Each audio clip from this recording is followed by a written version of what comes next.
Hey everyone, welcome to Houdini Hangout. Welcome to end of March. It's the 26th. And yeah, happy to have you with us on the stream. Sorry for a bit of a late start. I literally sat down and had a piece of popcorn in my teeth. And I was like, I can't do that for the next 2 hours. So anyways, here we are. Yeah, so hope you're having a great week. Hope everything's going well. Excuse me. I think we got an interesting little stream for this evening. Um, hey, hello, how's it going, KG? Nice to have you on the stream this evening. Where is my chat? There it is. There we are. Hey, hello, everybody. Welcome. Welcome, iCats. Cats? I don't know how you say that. Anyways. Hey, from Mexico City. Awesome. Waiting for a render. I like your name. That's funny. Welcome. One of our last interns, Eduardo, was from Mexico City. That's pretty cool. Yeah, so today what we're going to be... That was at Side Effects. Hey, Tom. Welcome. Nice to have you. So tonight what we're going to be working on is a little... found in real life thing that oh, Adriana, hi from Poland. Nice to have you. Wow. From across the ocean. Nice to have you on the stream. So my coworker, Michael Goldfarb, he was out at GDC this past week and took a video and sent it to me and said, you should do this on the stream. And I was playing around with it because it looked like a fun little thing to set up. And I was like, yeah, I should do this on the stream because it's fun and it's different. And yeah, could be kind of neat. So yeah, so let's take a look at what the heck I'm talking about. You probably saw it if you were on any of the socials or anything like that. But here it is. It's like a little video of this. It might be a little... Oh, geez. Sorry, let me just smash my microphone real quick.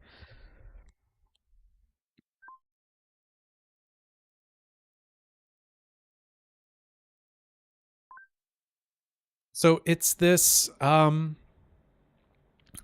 kinetic wind sculpture type thing.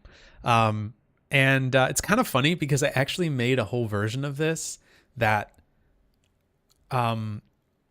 doesn't exactly operate exactly like this, which is kind of funny. I was looking at it really small in Discord or in Slack or something like that, wherever he sent it to me. And now that I'm seeing it really big, I can see that it actually has little flaps. I was thinking it was like discs or something, but it's actually a little flap. So that's kind of cool. So yeah, we could certainly do something kind of interesting with this. Yeah, I think I'm going to do mine with discs because it seemed a little bit cooler to me. I don't know. It seemed kind of interesting, but I don't know. We can play around with different ideas, but I kind of like the disc idea. I didn't know how they were attached. I was kind of like, oh, that's interesting. But now that I see their little flaps, it's kind of cool. Anyways, so I think what we're going to do is we're going to do a few different versions of this. We're going to do one that's just straight... Hey, Zach, welcome to the stream. We're going to do one that's just purely procedural stuff, not driven by any simulation. I think then we'll do one that is a Pyro sim, but that drives the actual, direction of these little objects.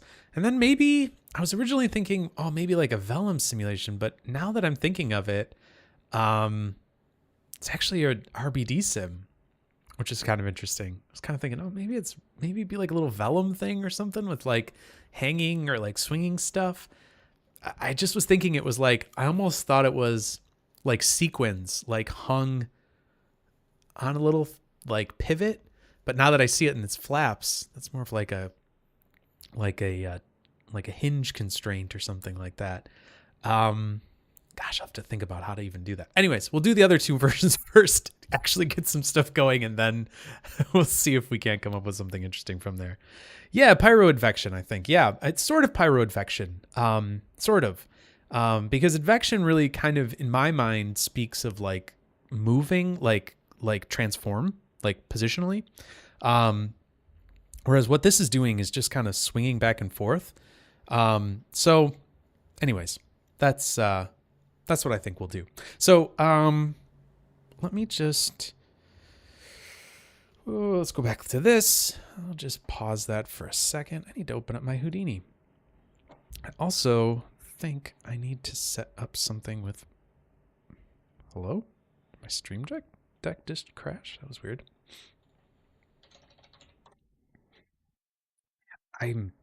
Every day that goes by, I'm like more and more thinking, I think I need to like reinstall my Windows or something. It's just been, this computer, I've been using it for years now, and I'm starting to think I just need to do a little cleanup install or something here.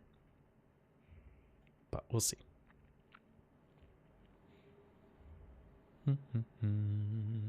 Okay, there we go.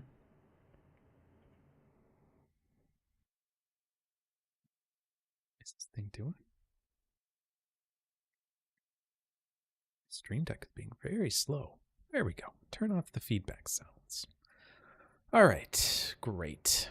So now I can mute my mic without making a sound. Hopefully it wasn't making weird sounds for you all. But anyways, all right, let's load up some Houdini and we'll get started here in a second. So like I usually say before I start off these streams is if you have any questions or thoughts or comments or want to make a correction of something I'm doing that you think would be done a better way, feel free to drop it in the chat. This isn't just me here trying to tell you the correct way to do everything. I'm just kind of figuring it all out here as we go. So if you have an idea or a thought or something like that, that's great. I'd love to hear it. And if you have a question, I always say most likely somebody else has a question too. Maybe I'm not doing a great job of explaining something, or somebody else might have the exact same thoughts. So regardless of what the case may be, if you have a question, feel free to ask.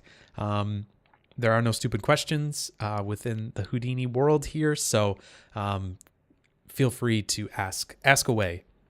No shame. No. There won't be any shooting down your questions like they're silly or whatnot. So anyways, if you have thoughts or questions or anything like that, feel free to ask them. So with that, why don't we jump into Houdini and do some stuff.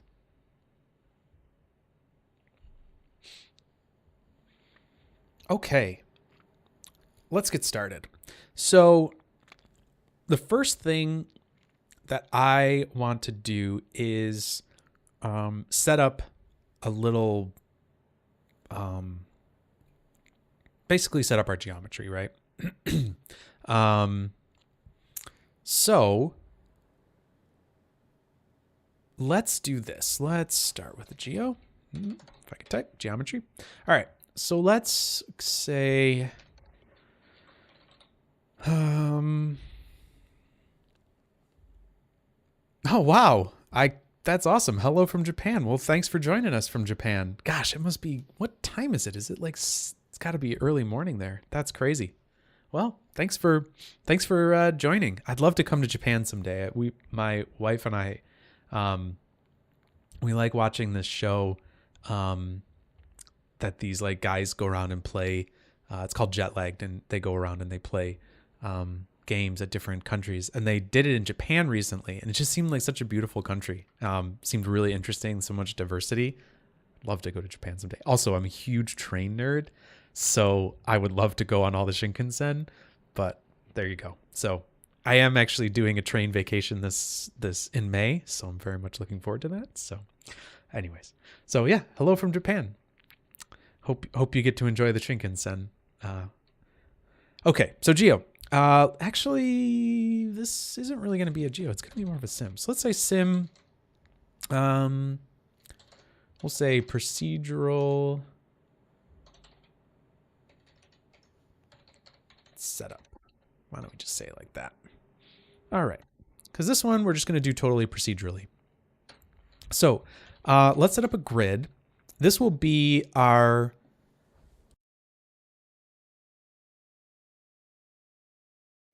Excuse me. Had a little something in my throat there.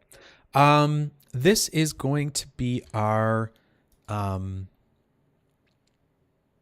this is going to be our grid that we're going to use for placing these objects in our scene. So let's do this. Let's take our grid, and what I'm actually going to do is I'm going to just edit the parameter interface. I'm going to add in a separator and a float because I think it'll be nice. I'm just going to say, what do we want to call this? Maybe grid div scale. Maybe we'll say grid division scale, something like that. Okay, so we'll say grid division scale. I'm going to set this to 0.1. And what we can do with this is we can take the size, copy that parameter, and I think these actually kind of, which is weird, I think the first one goes, the X size goes to the columns and the Y size goes to the rows. So I'm going to paste relative references there and divide it by, copy this parameter, paste relative reference. There we go. So I think that should be right. So now we're dividing it by 0.1 and we get 100 rows. And we should be able to do the same thing. Copy that parameter, paste relative references, and we can actually just copy and paste that same thing like that. And so now, if we change the size of this, yep, looks good. Okay, lovely, lovely, lovely. Okay, so let's make a kind of tall thing. I don't know, like that, 4x10 maybe. Seems pretty good. Let's do a match size here. I also think I'm going to add a reverse in here just to kind of make it, give our front facing geometry. Here's our match size. Let's do, and justify Y, let's do minimum. Just set it on the ground plane like this. Cool. So we have all of our points here. Now, the other thing actually, now that I'm thinking of it, is that, hey, Tolia. Welcome to the stream. Nice to have you. Okay, so here, just so we don't have our little hangy things going down too far, what I'm going to do is I am going to actually move this up, offset it by the width of one of those grid sizes. So I'm going to copy this parameter, and in justify Y, we're going to paste that relative reference. Oh, sorry, not there. Paste the relative reference over here. That should be 0.1. Great. Looks good. Okay, so now, I mean, because we're going to be copying it to the points and we're going to have it hang down because we want the pivot maybe to be on the top. So, so that should be good. Excuse me. Great. Just kind of thinking through this. Looks good, looks good. Okay. So we've got all of our points there. Now what we want to do is maybe add another grid. Again, maybe we'll do this with grids. And we want this to be a little smaller than the scale of the separation here. So let's do this. Let's first do this 2x2. So we're just going to have a straight square. And then if we take this, copy that parameter for the grid division scale, and paste this over here, paste the relative reference, paste the relative reference like that. Now we've got a little tiny cube, or a little grid. And let's just scale that down a little bit. So let's do this, and maybe we'll do it times 0.9, say times 0.9, copy that, tab this over, paste it. Okay. So now this should be 0.09. Yep, that's right. And let's do a copy to points here. Geometry to copy is going to be the grid. Those are going to be our target points. And there we go. We've got them all copied like so. The other thing we can do here is we can set this up in the XY plane like this. And the other thing, I'm also going to do another reverse here just to make sure that the normals are facing towards there. Great. Okay, so we've got this grid here. And what we really want to do just after a 12-hour Houdini session, Houdini stream to bed. Wow, it's a lot of Houdini for the day. Hopefully I will send you off to sleep, but in a good way, not in like be boring. Is that what's called obsession? Yeah, maybe. It's a little obsessive, but hey, I understand. I've been there. Let me save this too. Gotta save my files. All right, let me do this. That is not how this goes. 2503 26.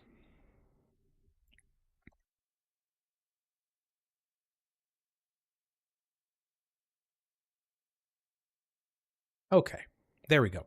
So we need some sort of way to drive this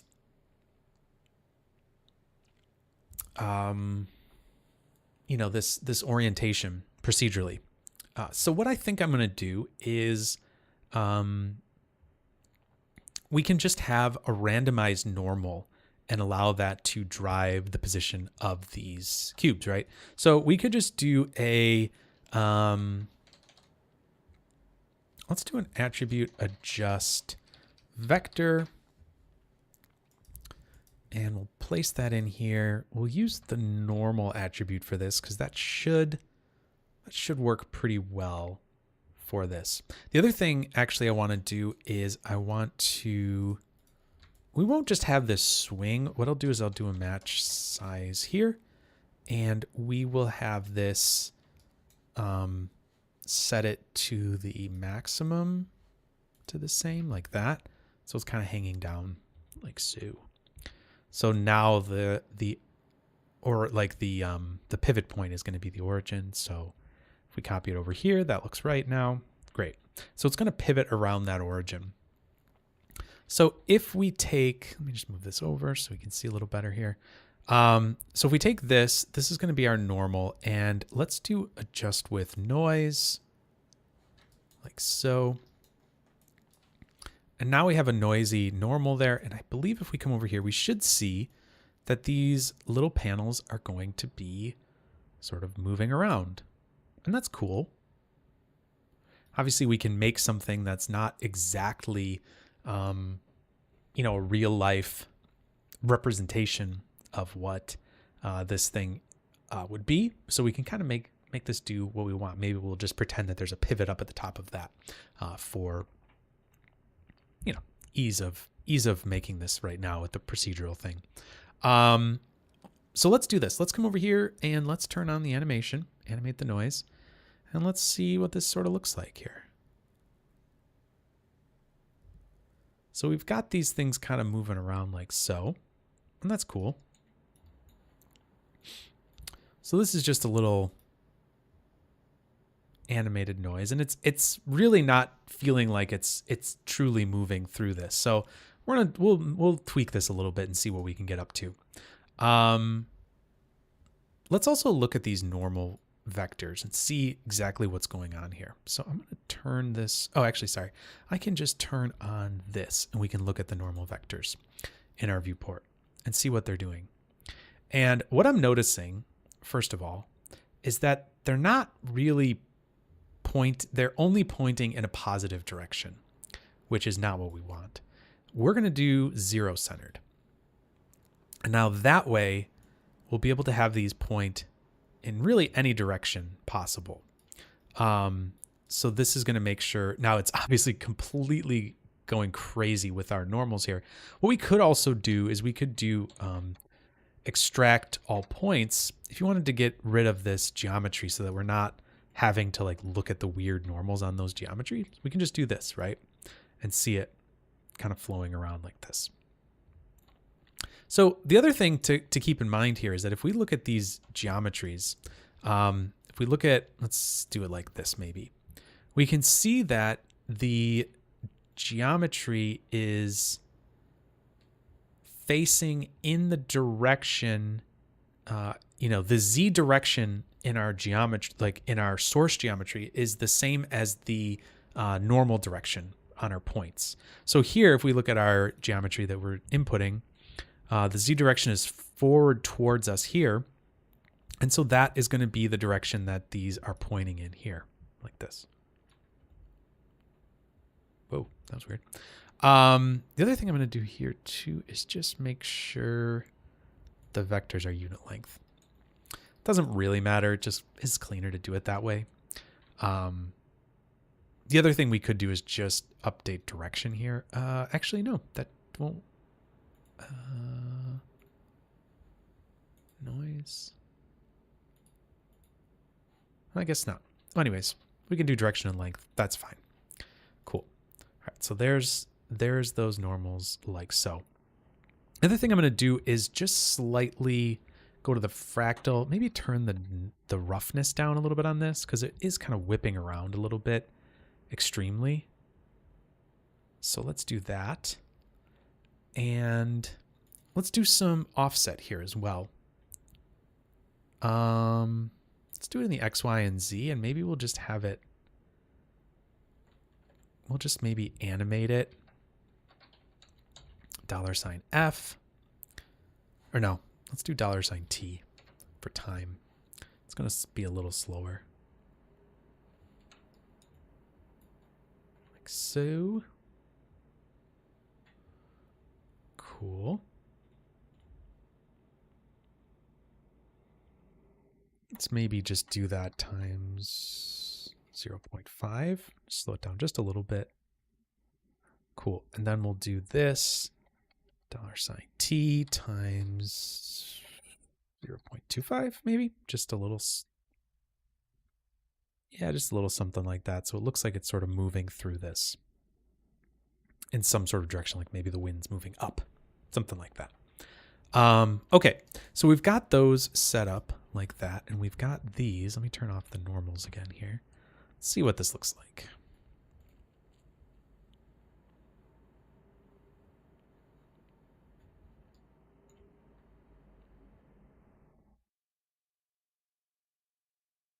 Yeah, it's a little crazy, but it works. I mean, it's doing sort of what we want it to, right? Like it's probably going a little bit too crazy at some of these places where it sort of loops over. Like here, like it sort of snaps around pretty quickly. I wonder if we can't smooth that out a little bit.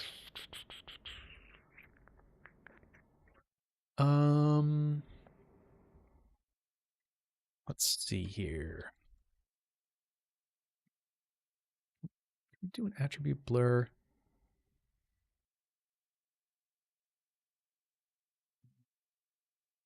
Let's see. Turn this off. I feel like we need to have actual geometry where it's all connected together. Can we do this over N? Actually, I'll take this out, put this below. Hey, Goldfarb, hello. There he is, the man. All right, let's see. I think, yeah, I could blur this out a little bit. And I think, let's see if that will. There we go. Let's see how this will kind of blur out these weird. Yeah, that's exactly what we want. We want to get some more smoothness in these vectors. And hopefully that will kind of make these spots where, no, it's still kind of folding over on itself a little bit intensely.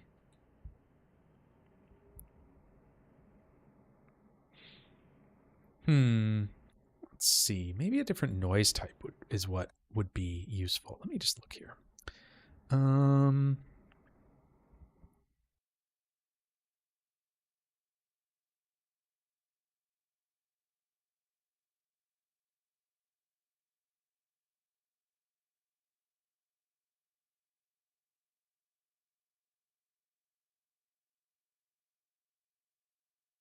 Oh, weird.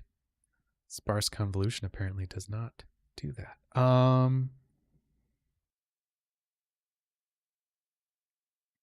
What? Craziness. All right.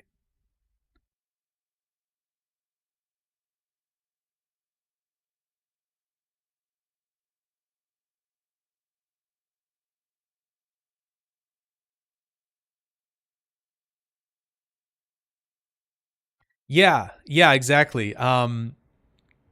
Yes, go. I agree, Michael.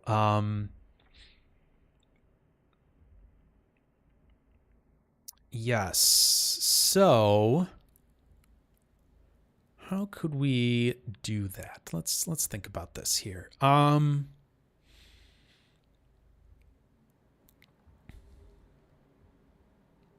me think. Let me think.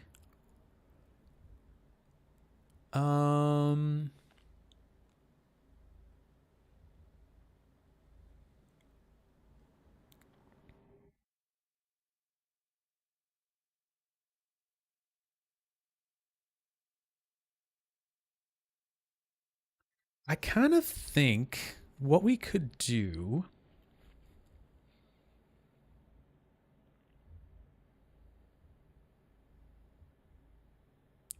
is I think we could do a rotation, create a rotation matrix, because with that, what we can do is we can give it an axis and we can give it,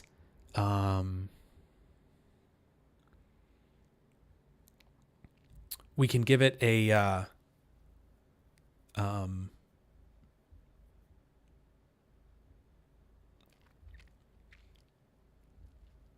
like an amount that it's rotating around. And so maybe what we could do is we could calculate the amount, calculate the, using a VOP, split the vector into floats, feed the originals back in. Yep. Yeah. Yeah, I'm trying to think with that. Yeah. So, yep, what we could do is let's blur this again. Let's do a VOP. That's a good suggestion, Michael. So we'll do a point VOP. Throw this in here. And what we need to do is manipulate the N. So let's do a vector to float, like Michael said. That is a great suggestion. It's even simpler than what I was thinking. I always think of the most complicated things, so that's always good. We should be able to do float to vector. Where is it? There it is. And can we do this? Oh, I'd love it if we could do that. Yes, lovely. Then back to the normal here. And what we probably want to do is not have it go in the X direction at all. There we go. Yep. That's cool. Okay. So, yeah,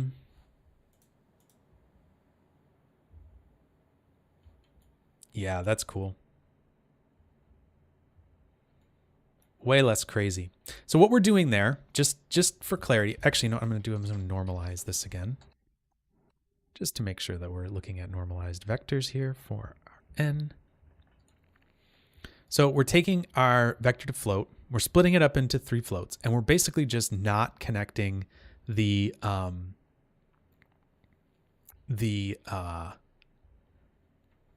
X value. What we could also do is do a set vector component. Actually, this would even be easier. We could pull this over like this here and set the first component equal basically to 0.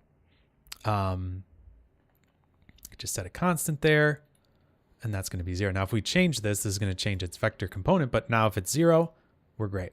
So that actually is even probably the simpler way to do it. So we're just setting the X component to 0. Come on up. There we go.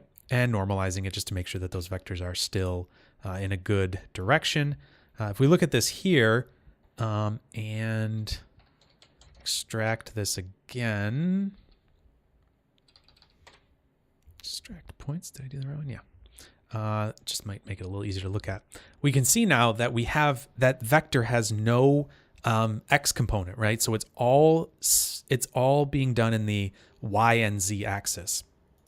And so it's taking that original vector and basically just keeping it exactly in that axis. And that's actually way easier to deal with than I was kind of originally thinking. So that's pretty cool. I mean, that's pretty straightforward to get something like this working. And really, we're just kind of zeroing out that component, right? We're just zeroing out that X component, and it makes sure that the vector doesn't twist at all. And since we're directing we're giving it the N attribute, that's going to be looking to line up the copies with the Z direction. And there we go. We've got them pivoting. And since we've set the pivot really specifically, it makes sure that these kind of almost like flip back and forth with each other like that. So that's kind of cool. And let's see here. Let's look at this. Maybe we'll go back to simplex. Yeah, it's pretty cool. Can obviously change this around however we'd like. Could go crazy with it or just do it really slow and chill. Do it however we'd like. And this actually, we could probably even increase it a little bit. Maybe bring that up to 1. Something like that. Kind of cool. Nice. Nice. Okay, so let's do this. Let's pack an instance this. Let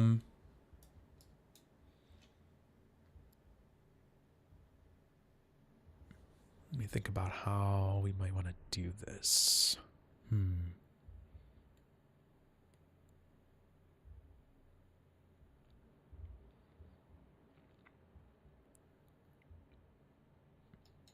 I think I'd like to render this out, so I'm just trying to think exactly what we might want to do here. All right, so let's just do this. Let's do a null. Yeah, it is pretty cool. I agree. Let's say out instance, something like that. Let's come over to, let's make a lop network. We'll just get this guy maybe started up with some simple rendering just to make sure, just to see what it looks like here. So let's do a stop import. It's probably not the most efficient, but, well, I mean, it's fine. It's just a live link between them, so it's going to be a little bit less efficient. But let's do out instances. Let me open up my geometry spreadsheet so we can see this here. So what this is going to do by default is it's going to load these as native instanceable references. And so if we hit play here, it's going to actually be fairly slow because what it's doing is kind of live translating this into a bunch of primitives. And if we look here, we have 4,000 primitives in our scene. And really, I don't think that native instances is really going to be helpful here because each of these primitives is just a copy of that mesh. And it's really not as complicated. It's not really giving us a whole lot of benefit here. So what I'm going to do is I'm going to go to primitive definition. I'm going to check this next to packed primitives because we're importing packed primitives. And what I'm going to do is say, instead of native instances, I'm going to do a point instancer. Let's see if this is any quicker. And sure enough, it's much quicker. One of the main reasons that this is much quicker is because we don't have all of those primitives that we have to update every single frame because we're updating transforms on those. So here you can see that we're getting basically 24 frames a second playback. We're getting a little drop here and there, but pretty good playback. If we were to save this to disk, we'd get even better playback. One thing in LOPS is that you kind of don't want to have this time dependency here. What we could do is do a cache. Just if you wanted to just do a cache, if we don't want to like save it to disk, you could do this, cache all frames. Give it a second to run through all of those. That takes away the time dependency. Now we won't have any dropouts in playback. It'll take up a little bit of RAM. And just as a reference, if we turn off our time dependency here, this is going to be, 24, 30 frames a second. Let's see what this one is. I bet it's going to be much faster. Yep, it's over 100.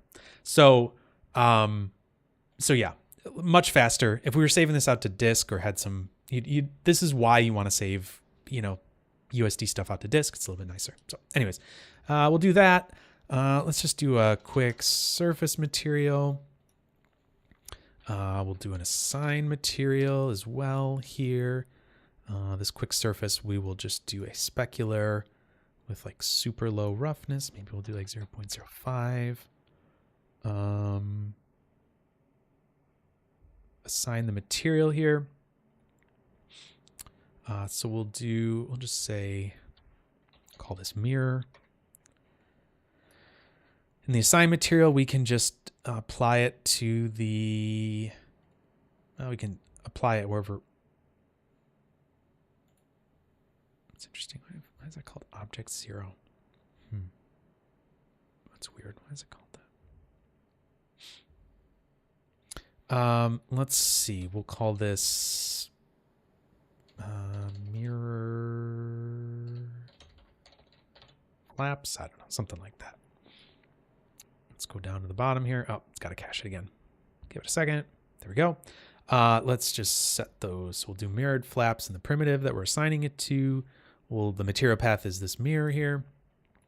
And let's do a let's do a dome light because we'll get an HDRI to throw in there. We'll do that. Just grab one of the default ones here. If we go to HDRI, we'll do this one. I think is kind of nice. Or we could do the noon one, I guess. It's a little brighter. Yeah, maybe we'll do that one. And then let's add a camera. I am going to put the camera there, maybe. Type camera. And karma. We'll leave this on CPU, just so hopefully it doesn't freak out my computer. And actually, you know what? I'm going to zoom in a little here so we can see a little closer on these guys.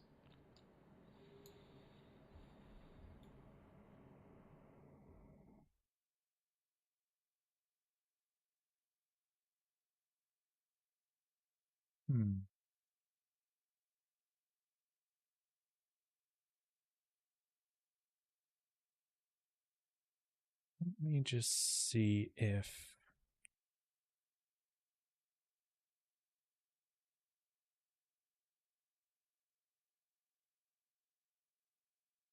That's weird.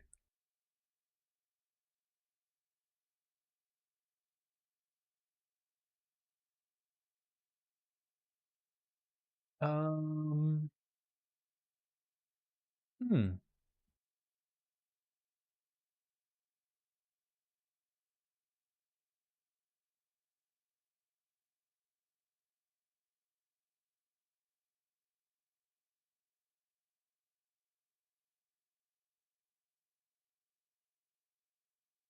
What are we getting here? Is there something coming through that is affecting this roughness? Hmm.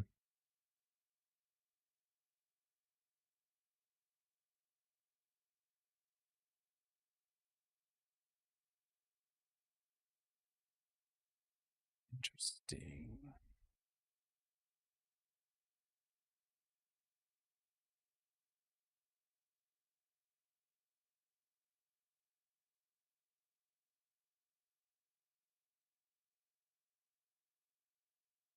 Okay, let me try something else here. I assign this to...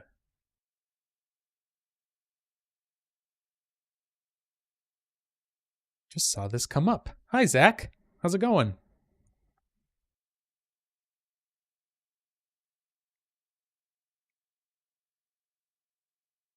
Hmm.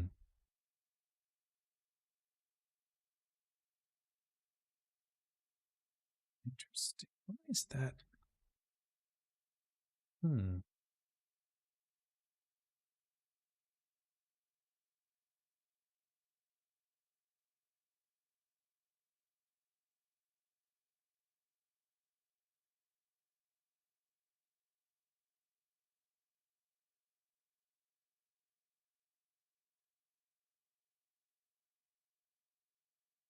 I don't know why that's not like, why we're not seeing that as like reflection. That's really odd. Huh. I am not sure about that. Why is it doing that? I have a feeling that it's something to do with my geometry. Let's see.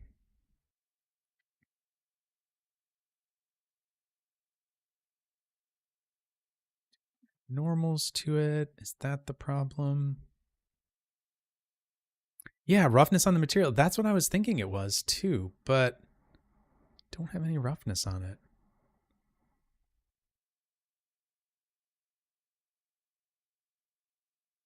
Oh, it's because my metal is down. Dumb. Dumb. That's a dumb mistake. That's what we call a dumb mistake right there. Okay. So let's do this, and the roughness can probably go back to where it was. There we go. We can probably set this to like 0.1. Cool. Okay. And then that was just stupid. All right.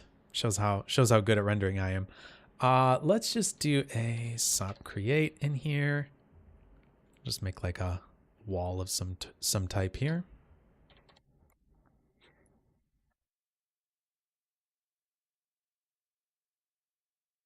Dumb mistakes are the cornerstone of learning. I like that. Dumb mistakes are the cornerstone of learning. I love it. Merge that in like so. Okay. Why don't I do this back over here in SOPs, and I can just get this a little bit nicer for us here. So at what point are we doing this? I'm going to delete that because we're actually extracting those points lower. There's our geometry right there. Okay, so let's just do this. Let's just do a box. And we'll just do a match size with this guy. Actually, maybe put it over here so we're not crossing wires like crazy. I'm just going to do this all in the same network.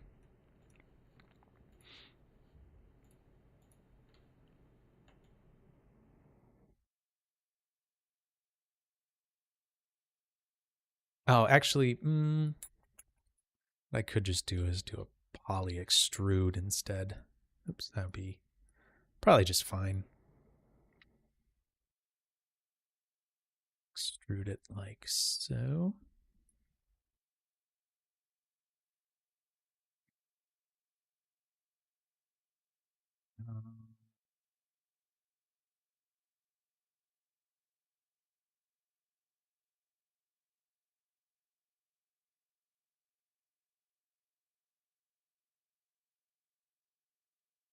Just do transform with it.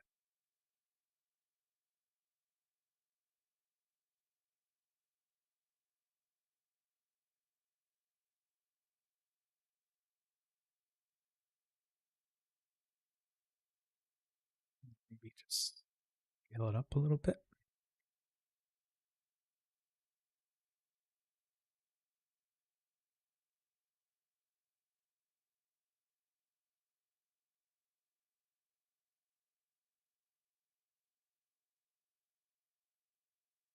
Do a match size just to get it to the ground.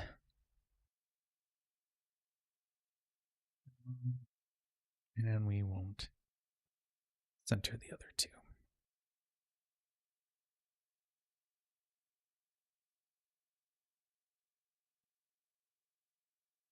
I'm actually just going to scale this separately. Something like that.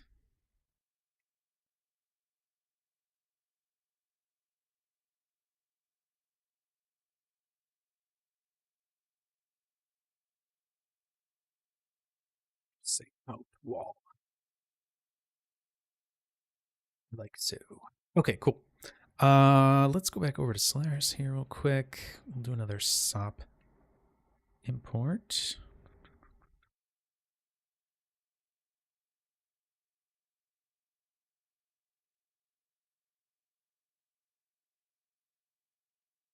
Ah, yes. You know what we should be doing? We should take these two out of here. We'll probably try to... We'll do that.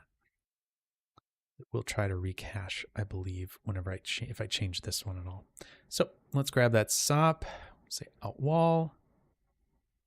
It's fine, like so.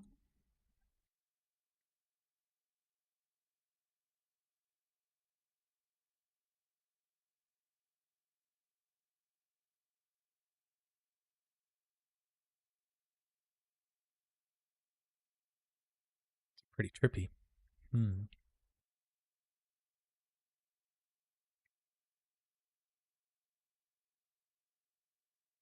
And let's take this, and hey, tub of monkeys, welcome to the stream. Okay, let's do that. We'll call this wall. In fact, what I'll do is do /geo/os like that, just to give ourselves a little bit of organization here.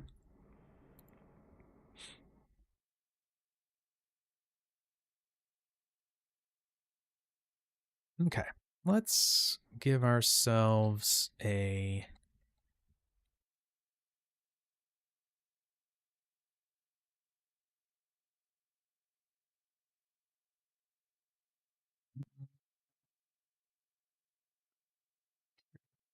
Right, yep. And we can do a catalog. Do we have... Let's see.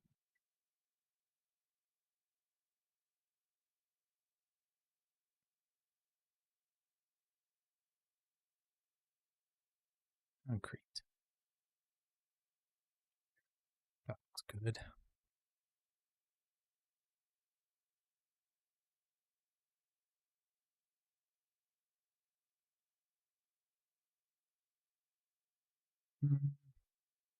I'm not thrilled with that.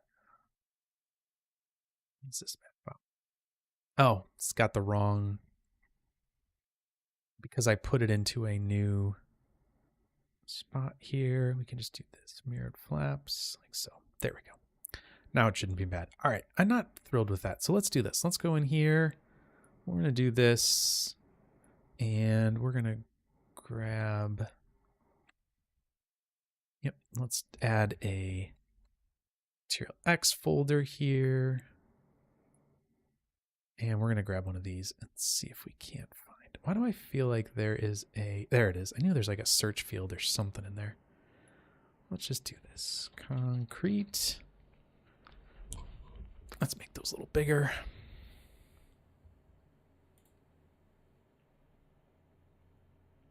Kind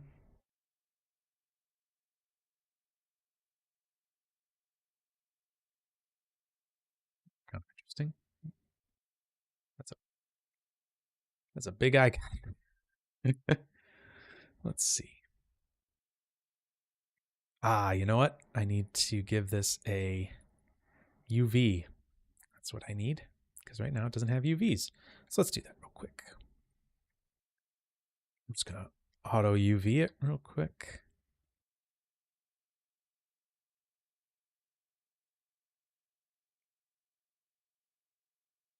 Cool.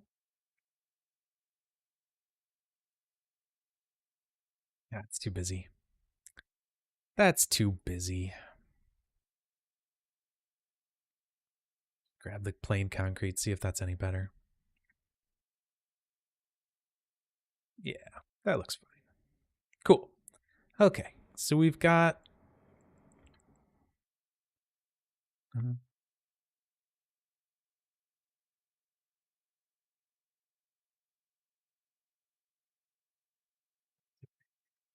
All right, so we've got our little flaps that are kind of moving around. We probably should make those have actual thickness to them, because right now they don't have thickness, and that's a little weird.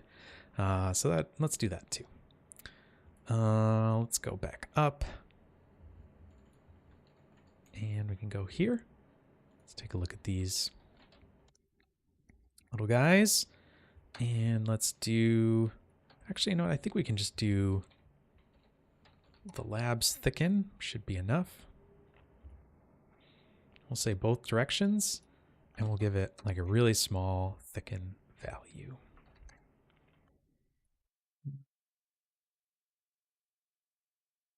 Very, very small. Small.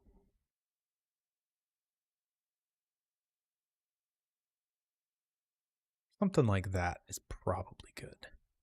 Let's give that a shot.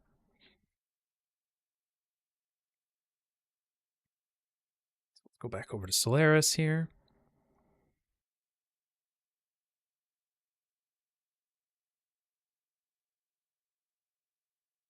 Yeah, that should be a little nicer. Okay.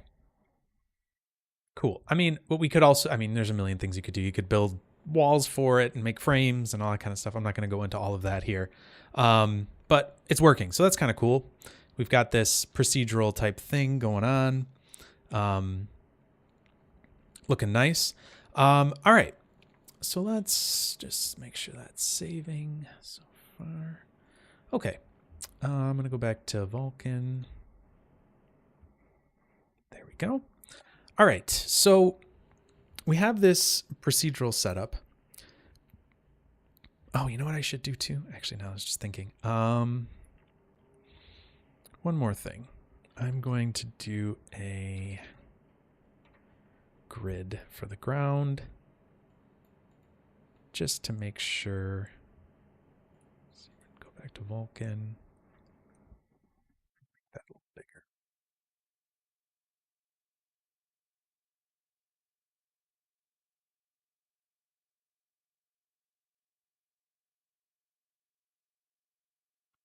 And let's do a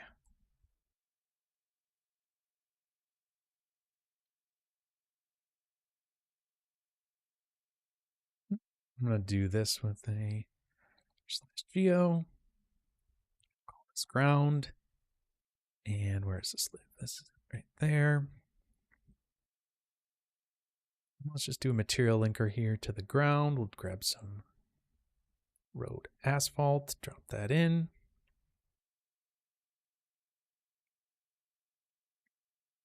Let's see what that looks like. That doesn't have a UV either, so let's just do this. Let's just do a UV project. UVs are fun. Everybody loves UVs. Cool.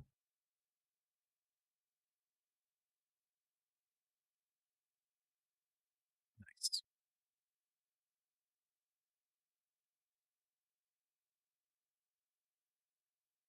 Just doing this with CPU, so it's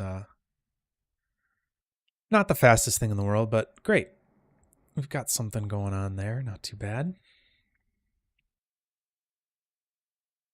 I actually wonder if it's just too shadowy or something. Let's do this.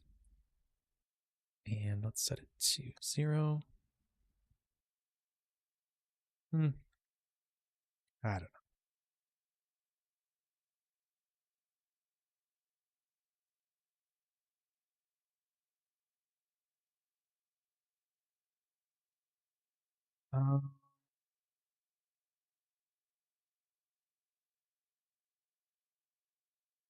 Play with this for a second.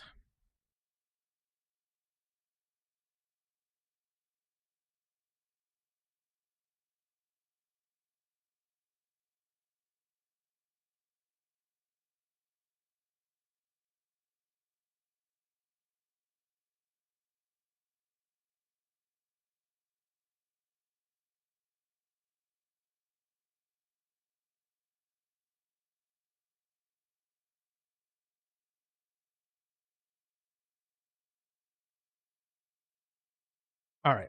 Well, that's good enough for right now. All right, so let's now move on to looking at maybe a different way of messing with this. So, we've got our instances here. Let's take this same thing and we'll just make a duplicate of it. And we'll say,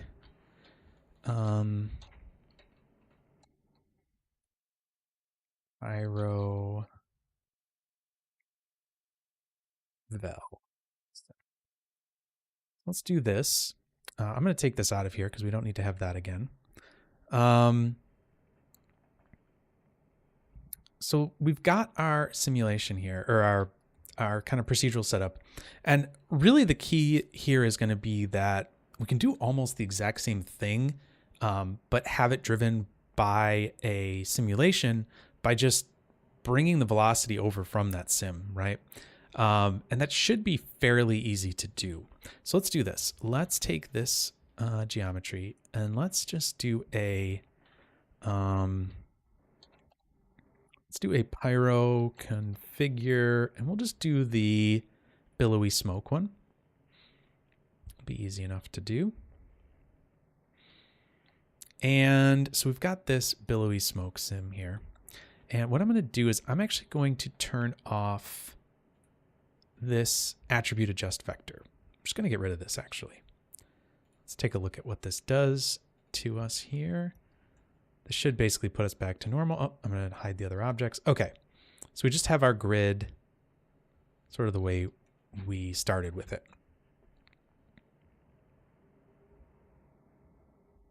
Oh, that's cool, Thomas. We worked on an actual large-scale artwork version for Brisbane Airport. That's cool. Fun.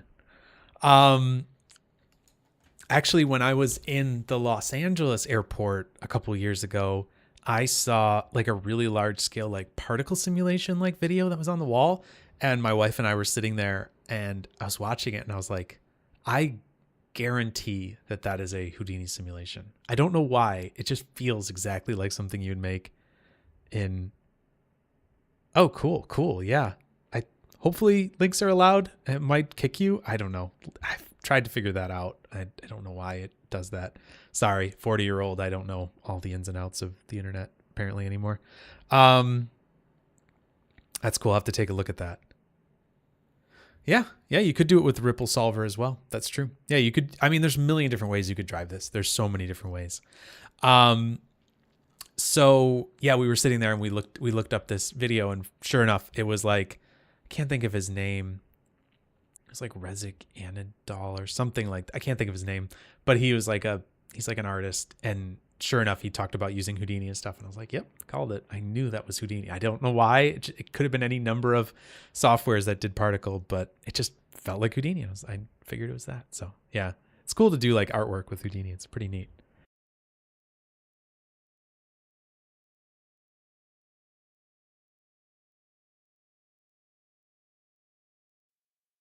All right. All right. All right. All right. Let's do this. Okay. So if we take our Pyro sim here, and let's just let this kind of, let's see. So if we sim this out, let me just see where this, nope, that's not what I meant to do.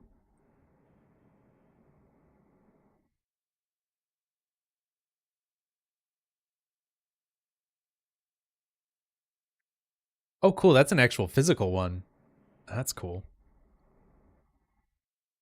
All right. So let's just see what we've got here. I just want to see how this is kind of sitting against this.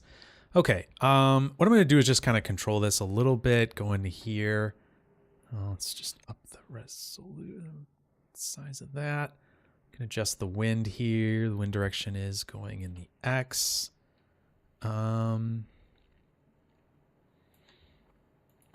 Let's just do it 1 in the X. Let's see if that's a little better. And you know what? I can actually just translate this over a little to the right. Like so. Maybe even down a little so it doesn't start there. Let's see what that does.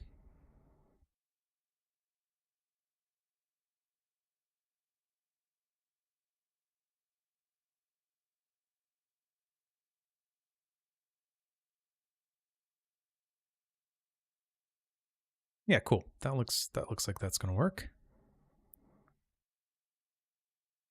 Nice. No reason to reinvent the wheel here with simulations. Obviously, we're pretty straightforward there.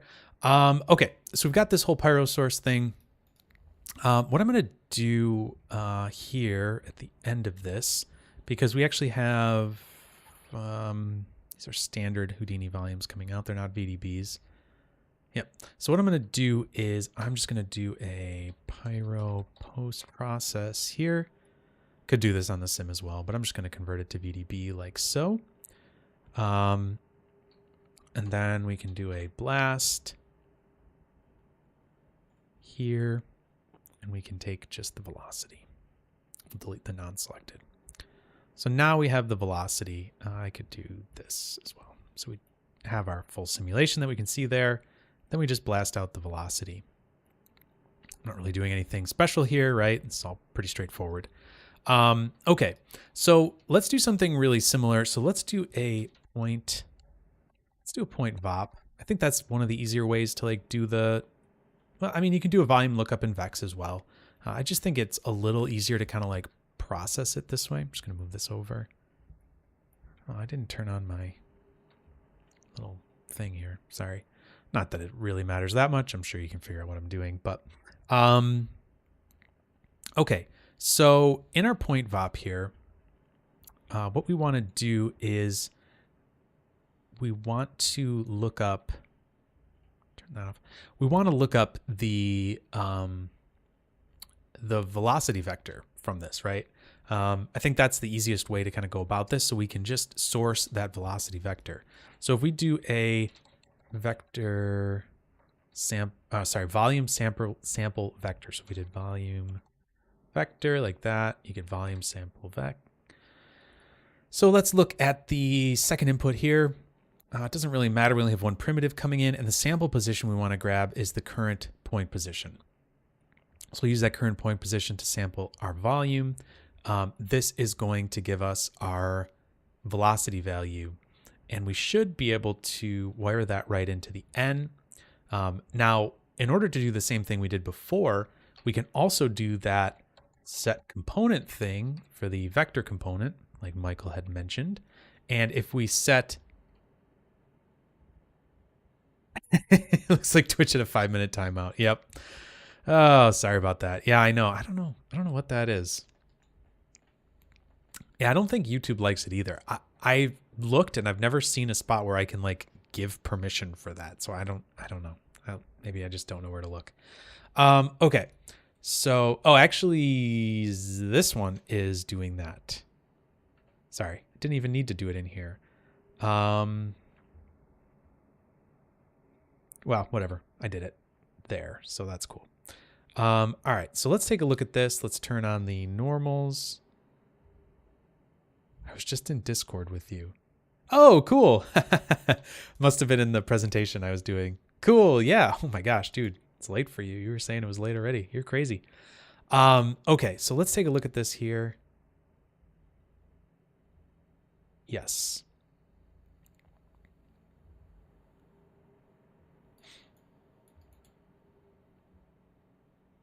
And what I'm going to do is I'm also going to normalize this just to get these vectors in a maybe a little bit more of a reasonable direction, like so. And let's just extract the points here. We should see that these are going to kind of move around in different ways. Now, the only thing that is kind of weird here is that we actually, let's take a look at what this is actually doing here. Sorry. It's going to look kind of interesting, but we have this weird, like the velocity is actually kind of going in front of this, right? And so,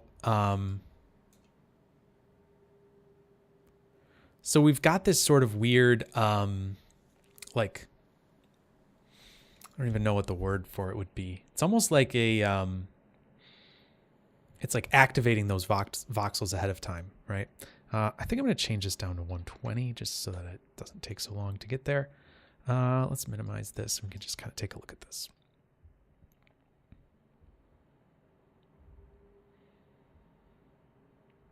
And there we go. We've got, something interesting going on here.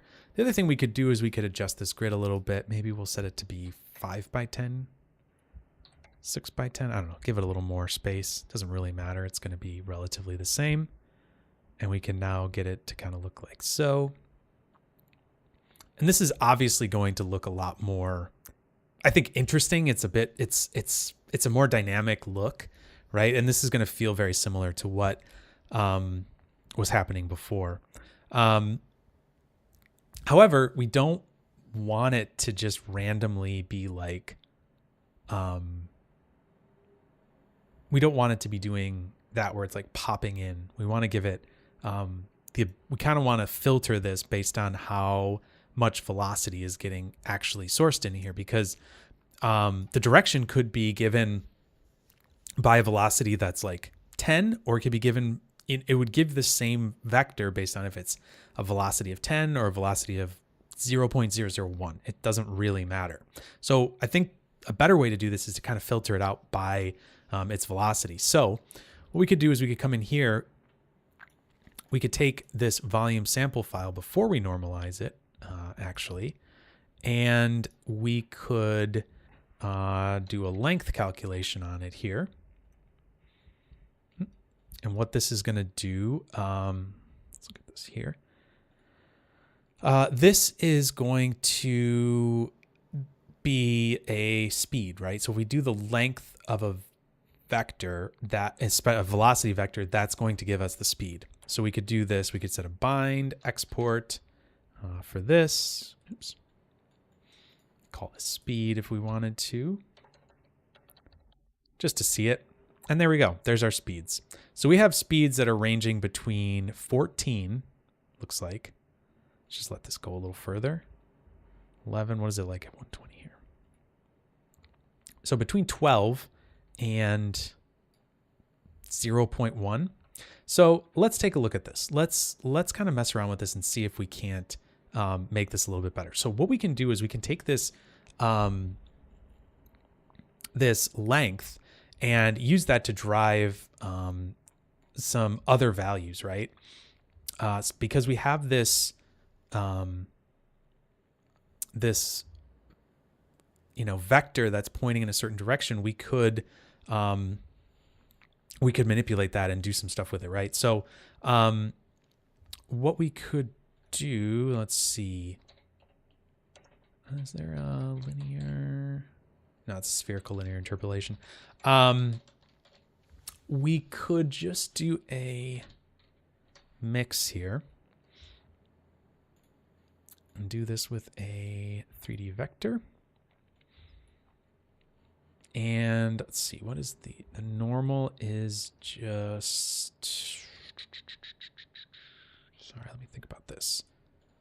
The normal would be, let's add that. Let's add a normal to this. So we'll have the incoming normal.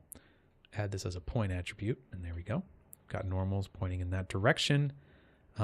If we were to just copy this in, it should be fine, just like that. So that's like our rest state, is that normal position like that. So let's blend between those using the speed to kind of blend between those two values.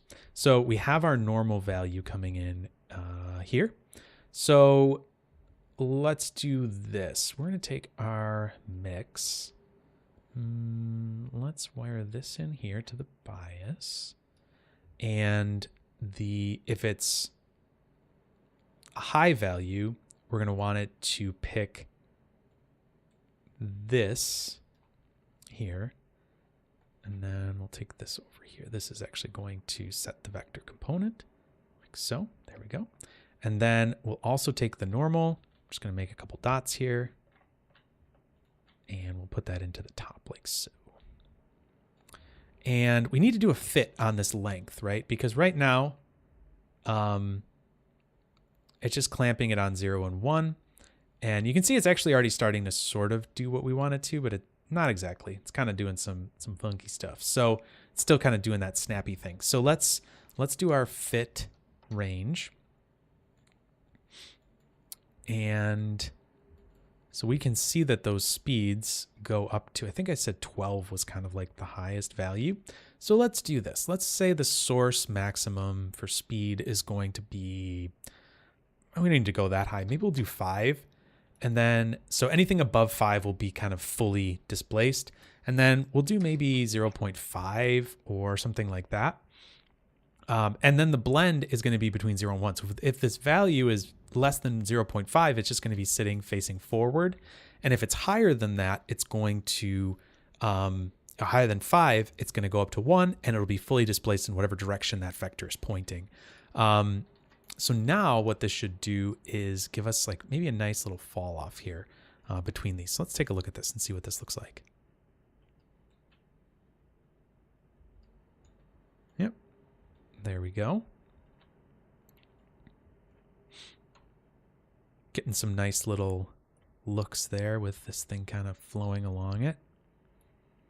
And you can see that because our velocity is low over here on this side, we're not getting any, here, let me make this background dark maybe. Be easier to see. So because we're not getting any really any velocity over there, that is keeping this section here fairly, it's basically keeping it flat. Because if we look at this volume and then maybe check this out, let's see, how can we, yeah. So you can see here, obviously this volume is displacing stuff in here, but over here, there's not really any velocity really happening. Maybe down at the beginning, there might be a little bit, but let's come back down here. Yeah, there you go. And you can see those are moving there. And we could probably turn this blur down just a little bit as well. Might be a little too heavy. So we could maybe do something like 1 or 2 on that. That might keep some more interesting details without blurring it out maybe too much.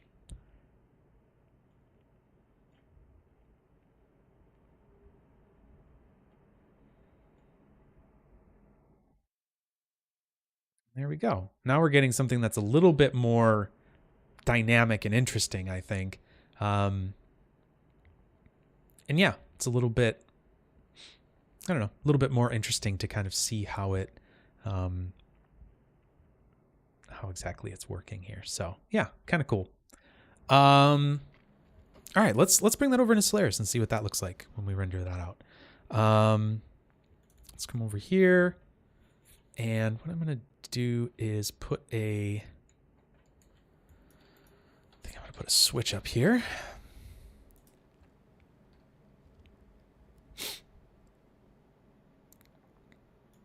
I'm gonna turn this cache off for a second. Mirrored flaps, procedural. Say sim driven. And let's load that one up.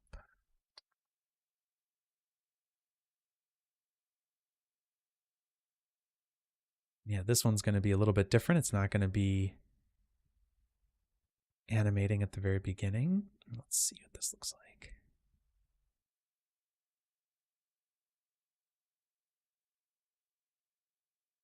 Oh, right. And so this one is actually not getting that that assignment because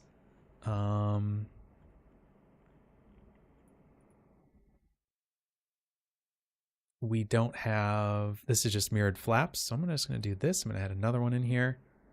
We're going to add that in like that.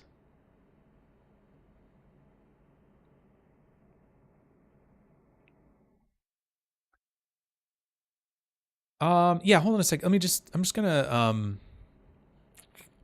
to just set this up real quick, and then yes, I will talk about that in a second. So there's that. And that's getting mirror. Then we're going to do mirror here, and let's switch this guy, and we'll do that as well. So it won't see one of those, but that's okay. And let's come down here.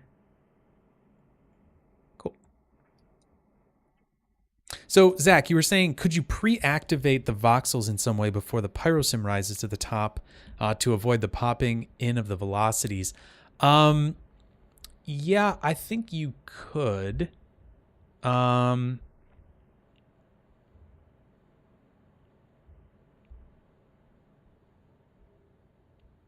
want to say, I'm actually kind of curious if part of the issue is, let me go back to Vulkan here.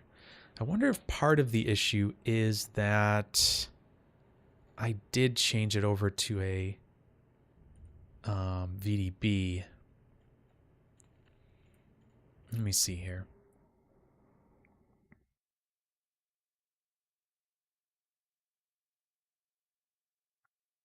Um,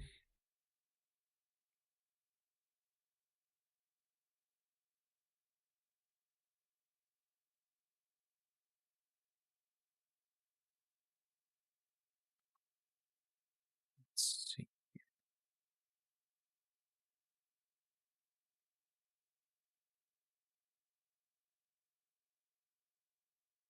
Um,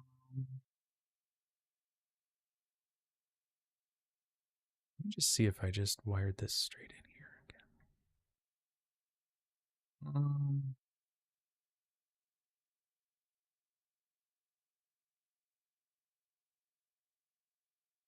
Oh, right.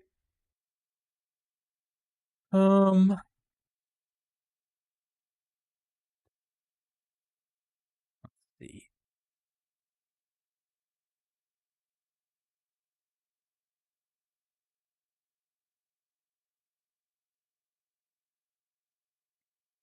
I don't think it's gonna like that.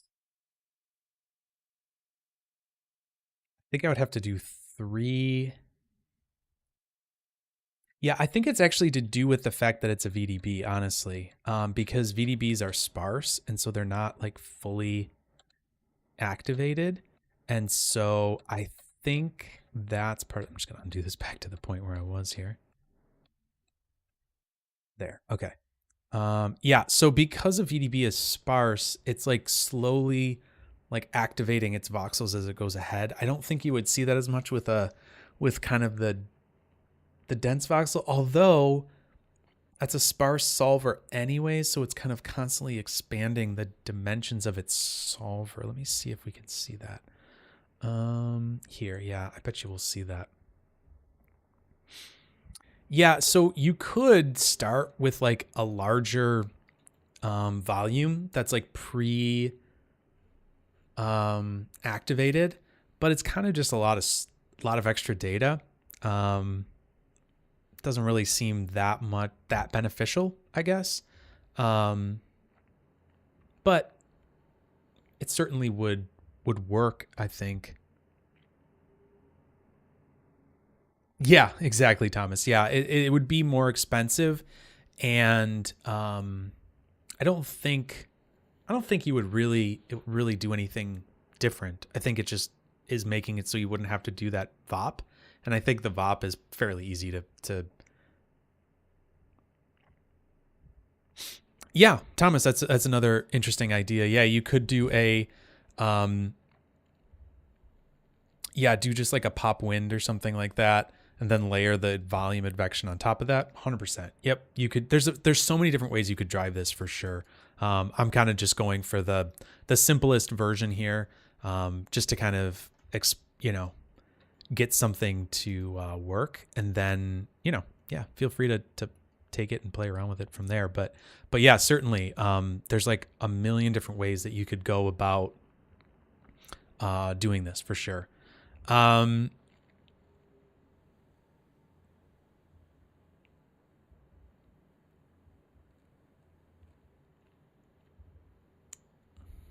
so now, just trying to think if we could do something where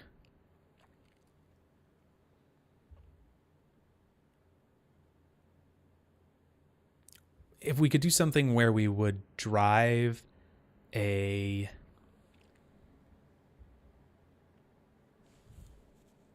maybe like an RBD sim or something like that with a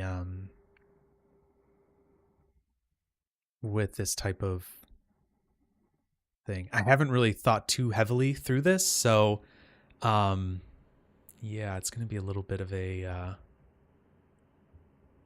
yeah, no worries, Zach. Yeah, no, those are the exact questions that make sense. It's good to think through that stuff.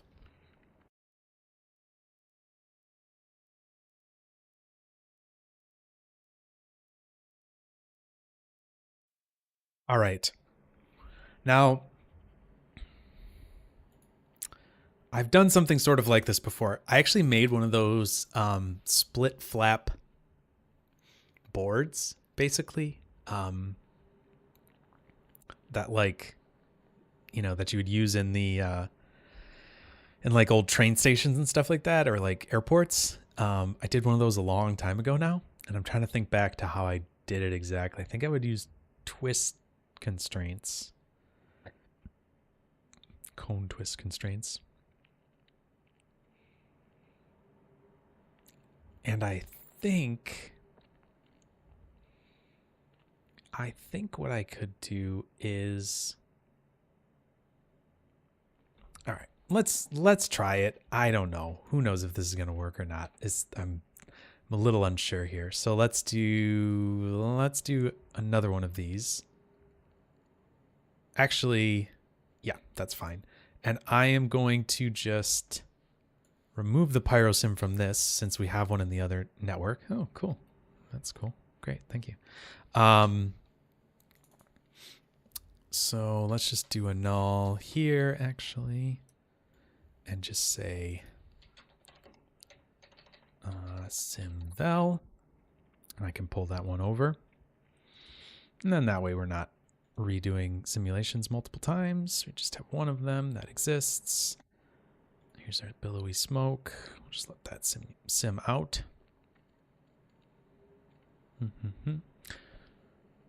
So I'm thinking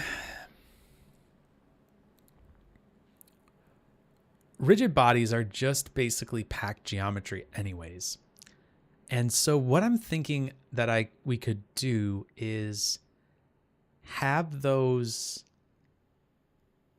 animation sort of drive the simulation of the flaps, but then once it falls below a certain threshold,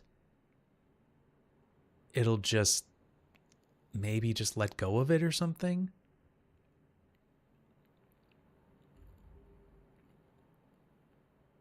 Just trying to think of how exactly that's going to make sense. Or I get because I don't think the pop wind is really going to do anything with it, because it's not going to like catch the whole object and like move it, right? So that won't really work with RBD, because RBD is just a point.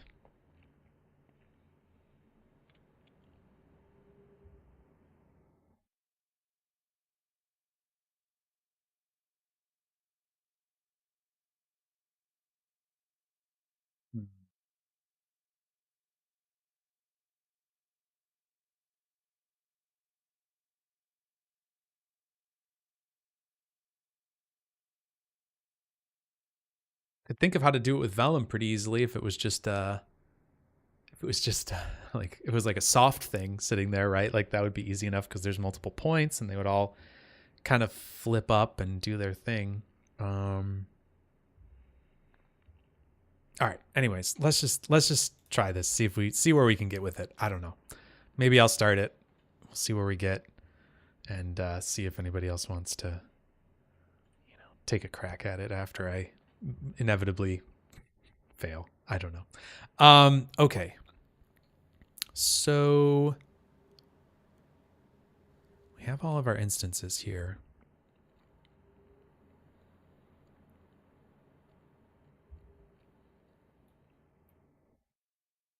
We don't actually need this or this. Don't think we'll need either of those. I just want to import this into our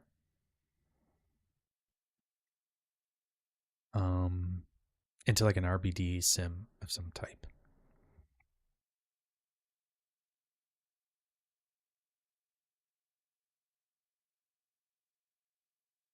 So these are all objects here. Let's do this. Let's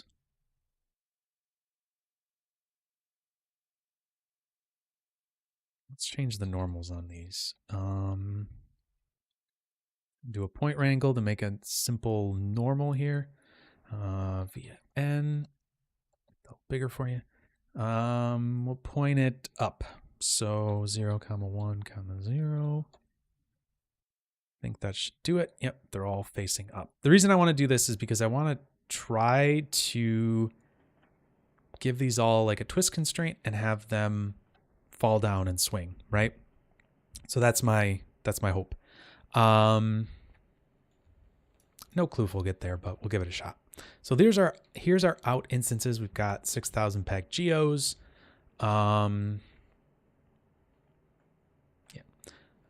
Let's do an just smash my keyboard. RBD configure, I guess. Oh, you know what? That's what we could do.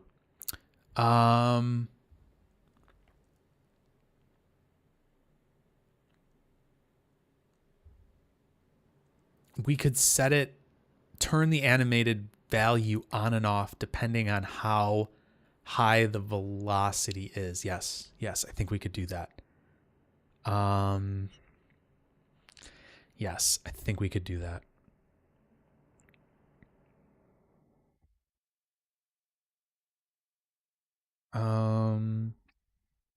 Okay. So let me think about this. I actually do want those last things that I deleted because we can animate those with that point vop. Yes. Okay. So let's do an object merge, not an object network.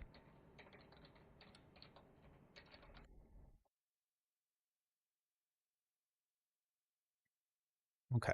So let's take this, move this around a little just to organize ourselves.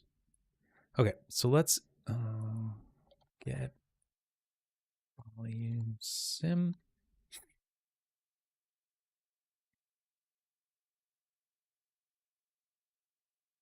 Go. This should do the exact same thing that we had going before. Great.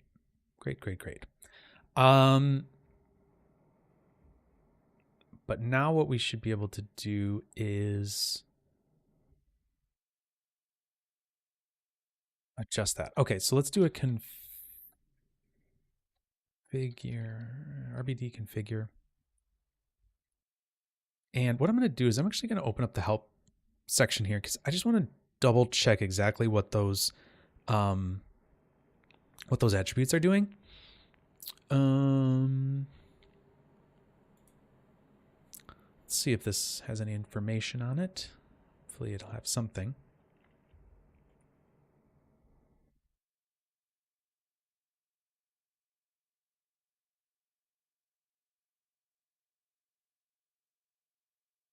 Okay. Let's just go back here. Let's find dynamics.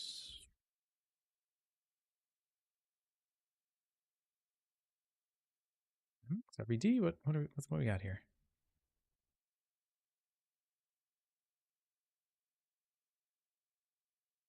Rigid body dynamics. Do we have any attributes here?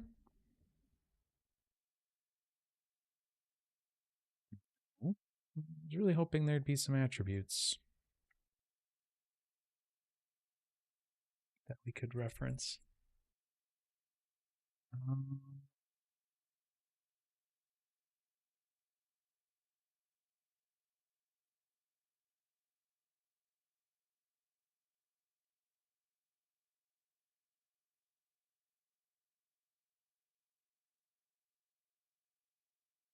Okay. Maybe this. Here we go.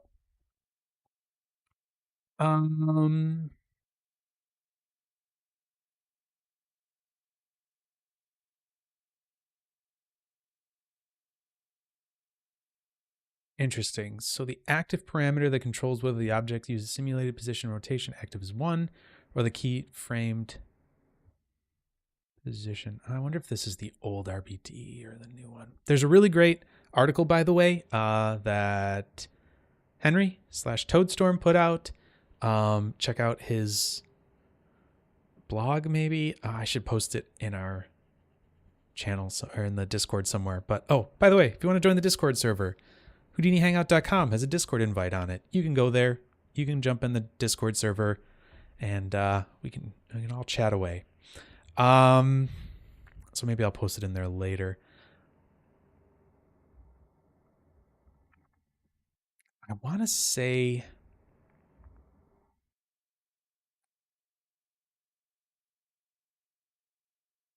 yeah, this is old stuff. Okay. Anyways, I just wanted to see if that said anything, but that's fine. All right, let's do this. Animated 1, active 0, I think. Don't think we want it active. And let's do an RBD bullet solver. Wire that in. Just curious if this is going to work or not. Oh, hey, do the whole solve, why don't you? All right, let's see.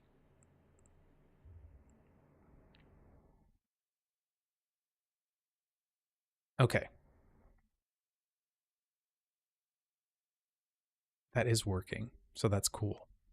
But we want to have constraints so that when these are no longer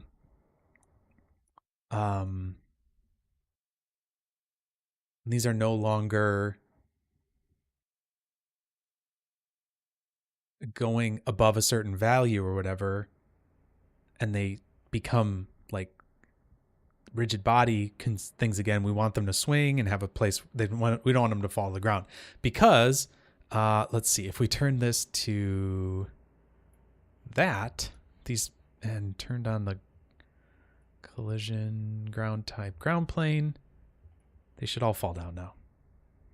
So we have a whole pile of these things now on the ground.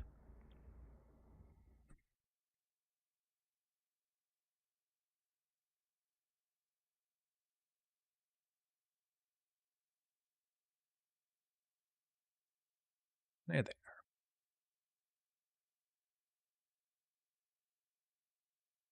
are. Okay, so we don't want them to do that. We do want to have some constraints here, and let's see here. Let's see. We don't want to have the break thresholds. How can we set constraints here?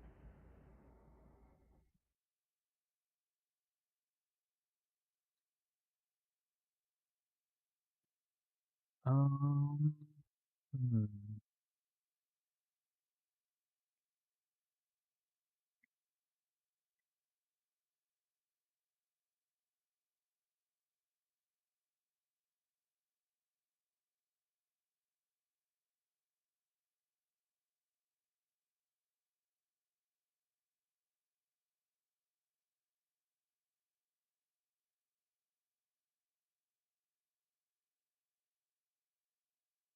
Just trying to. Okay, cone twist.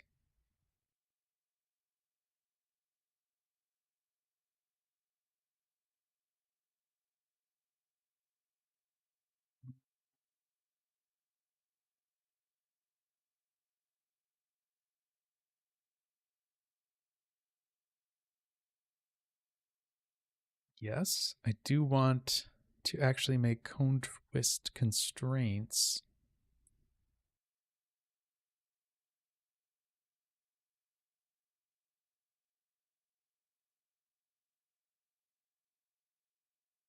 But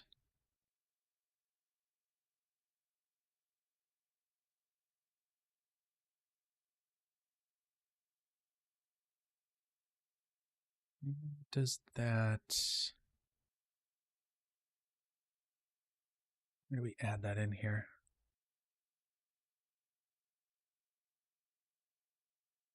I cannot remember with this one.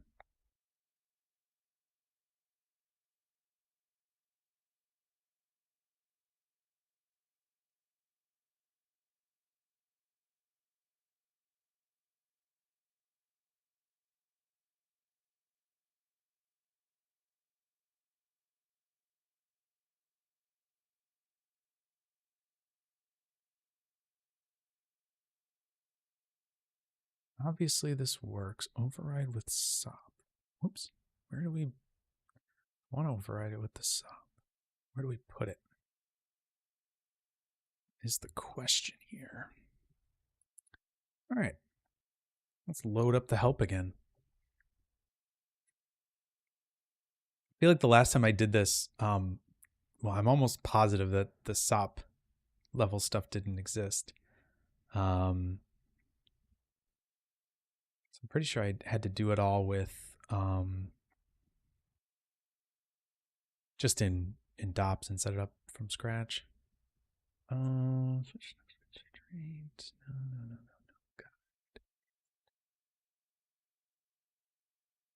Why do I feel like this is just going to be the same thing?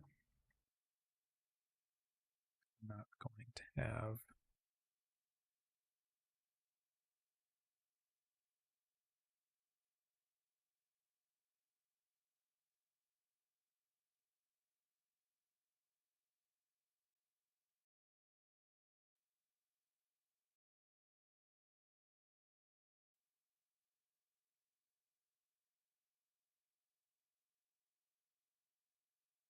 Oh, right. This is the constraint geometry. Duh. So stupid. Wow. Apparently it's too late. Okay. Yes. The constraint geometry is the pink input. Boy. Whew. Man, my brain is not thinking straight. Okay. So we need RBD constraint.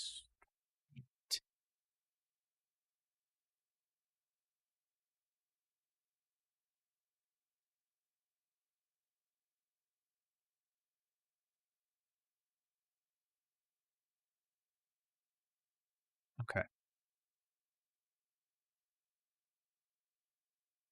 So we need to do constraints from lines. I'm trying to think of the cone twist exactly how.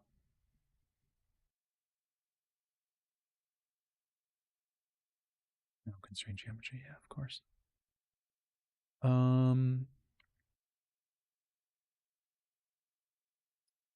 think what we're gonna have to do is make some lines for this.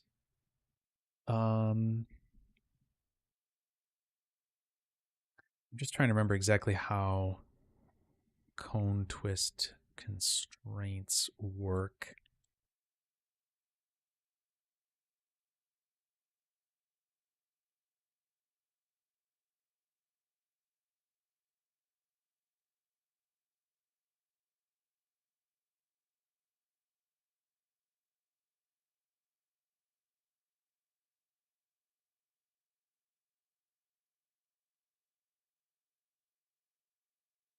Let's see.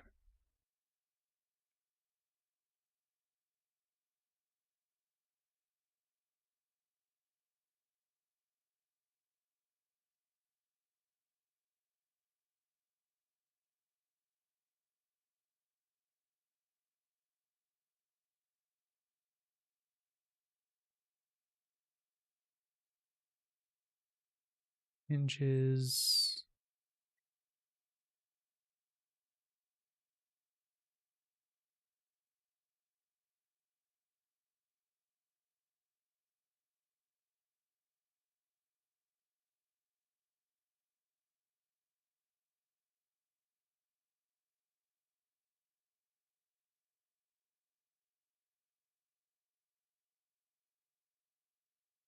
All right, let's do this. Let's do the constraints from rules. Wait for all the dead air.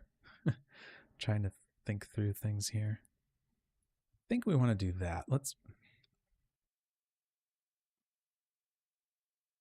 Nice. Misclick. Oops. Sorry. Sorry, doing a lot of reading and thinking here. So hopefully we can get this to work.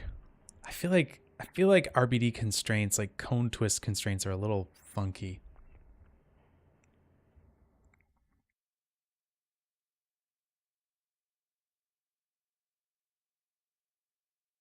Let's see, what can we do here?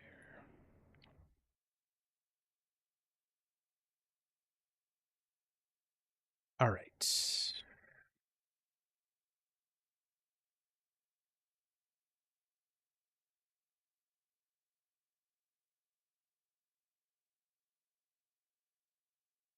Except. Okay. Let's just cut these.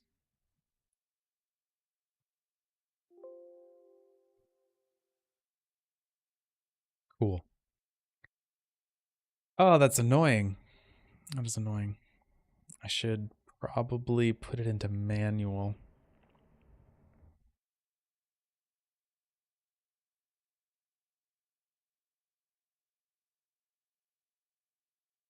Mm-hmm.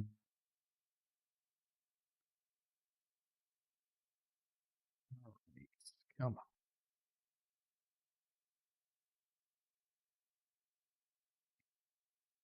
Let's put this into manual.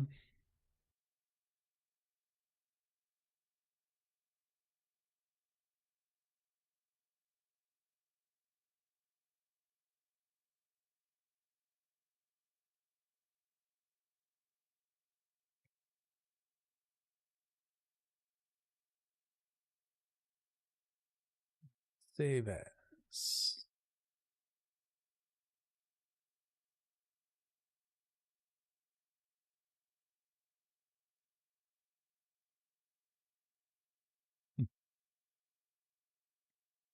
Okay. So let's auto update this.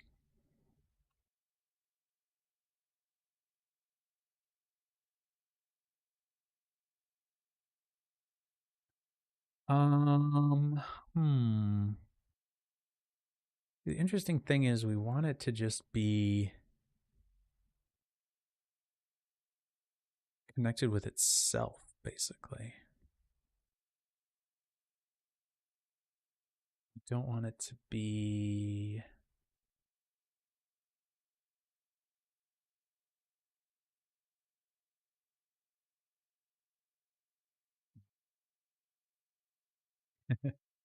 Well, that is making cone twist constraints, it looks like. Let's just double check. Let's look here.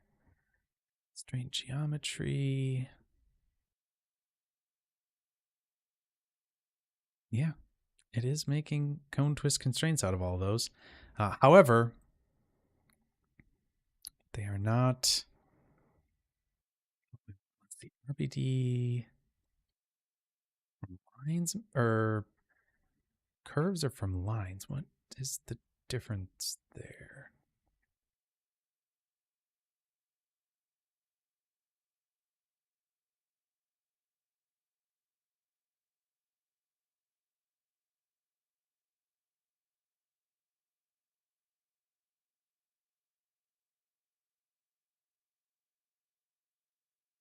Okay, so not that. I think it's from curves. Those are the curves. Okay. Yep, that seems right. Let's try this. Okay. So I think what we want to do is just have curves that are just one point, I think. Like 2 points on one, primitive or whatever. And so if we take, let's see.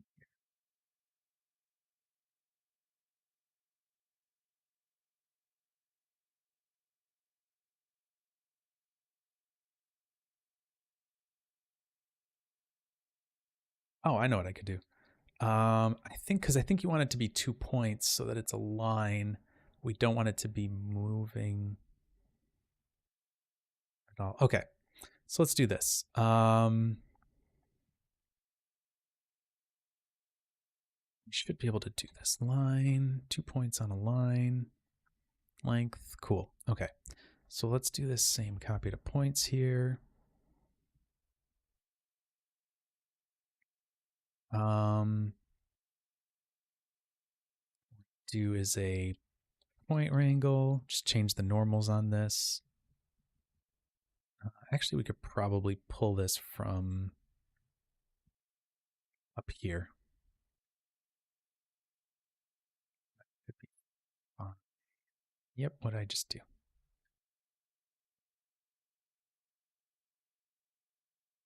Let's do, I'm trying to make this a little neater. Let's do this. And if we do N, then we can do, let's do 1, 0, 0.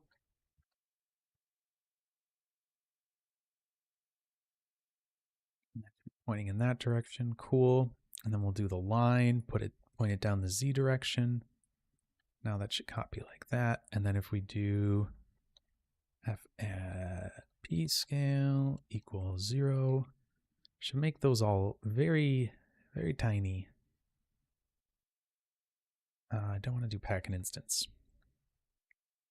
So what we should have is a primitive with 2 points that exist in basically the exact same spot. And I think that's what we want for the constraints. However, we want each of those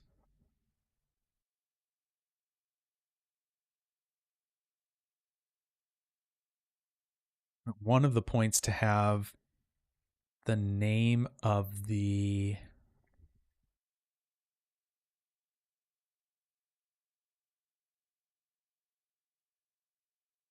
geometry we're linking it to. The other one has no name on it. So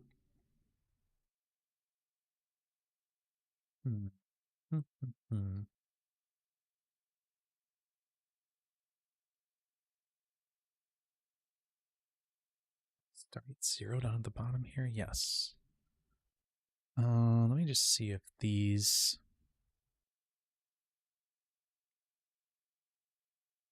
That seems right. Okay.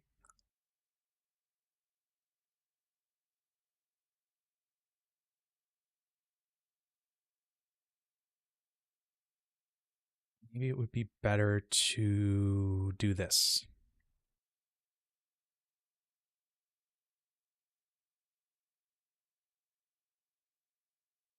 Subtract all the points from this here. Then we have those. We have the name pieces because we need that. Then if we wire this in like this, and then copy that, we have the pieces. Primitives for each of those. We need to delete the name from the second one.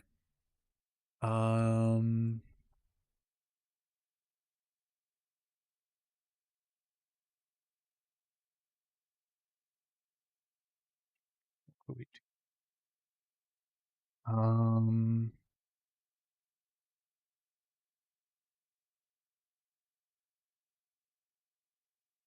Oh, I know what we could do. We could say group, range. We could say select 2 points.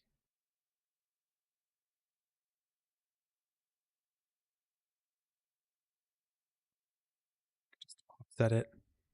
I guess it doesn't really matter. I guess we could do it that way and have the first one. I don't think it's going to make a huge difference. So, well, maybe it will. Who knows? All right. So we'll just say, we'll just name these, we'll say anchors or something. I don't know, call it that. And then we can do a name and we can have it be nothing. Name the point, but only the group. The group would be anchor. Right? That's what I just called it? Anchors. There we go. So now the question is, can we wire this into here to make constraints?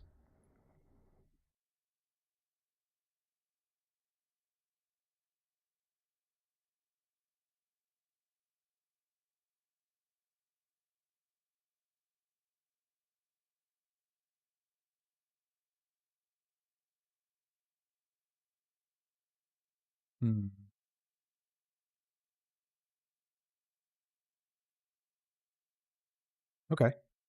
That's something. Wow.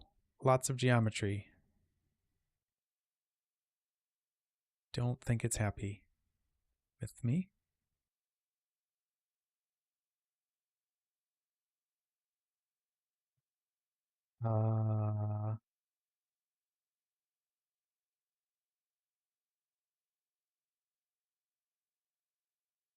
Okay. Let's see here.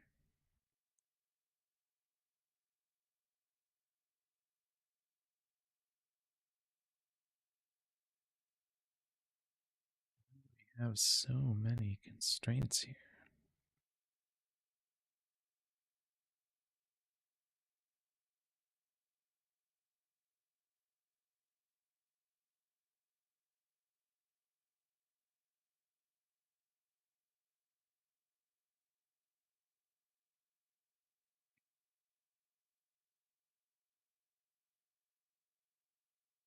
Well, I think I'm going to have to think about this one a little bit more.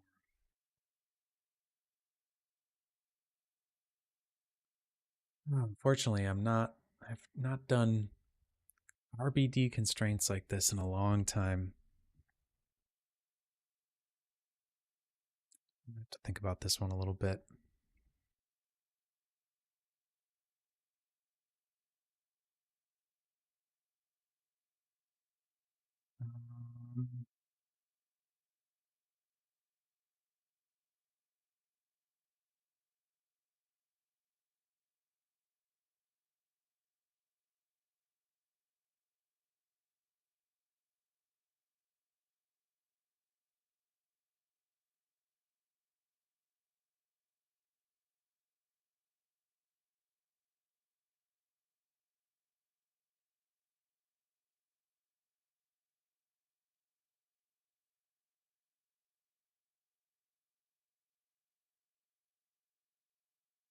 I wonder, actually, hold on. I wonder if I could just do this. We could just merge into the constraint geometry like so.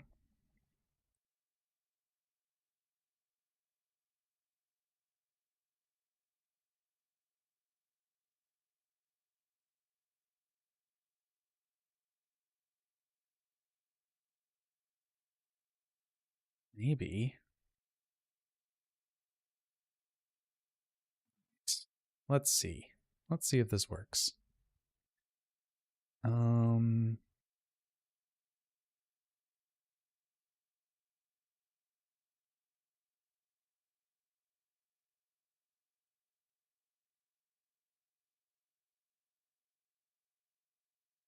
Do something here, do a point wrangle, just to set this into the direction I want it to be. N equals 0. That 0, 1, 0, I think. Yeah, that's what I had it before. Let's just see. Okay, those, then there's the cone twist constraints. Not sure if that's going to work, but we'll give it a shot.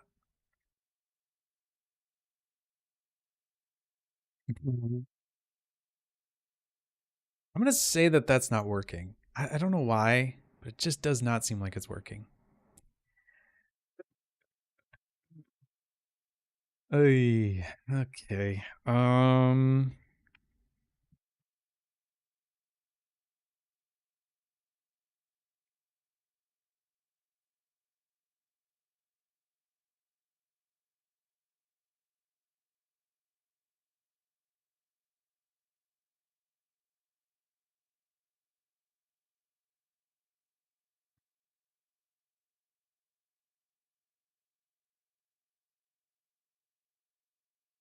Let's see here. Let's see if I turn these like way down. But it's cool looking. Yes. Yes, it is, Graham. It's very cool. It's the coolest looking.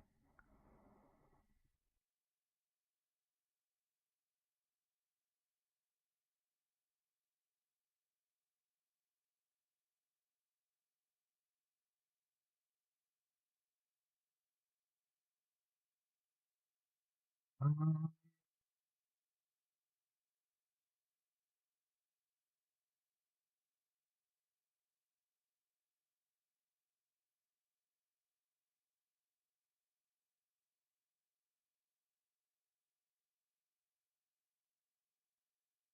this what I want?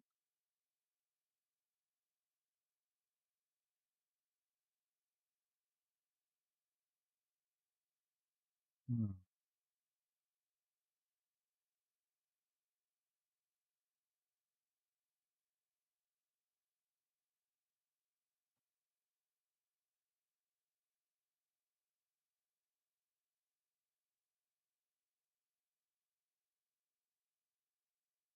Yeah, I'm gonna have to think about this one. Hmm.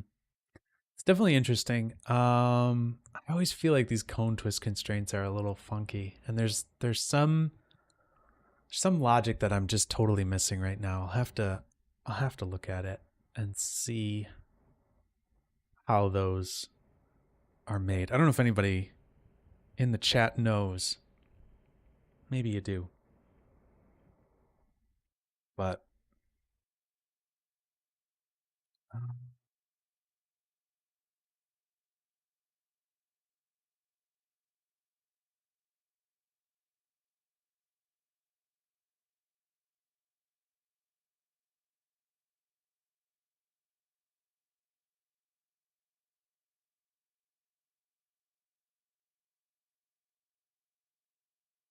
don't think we want to enable a soft constraint.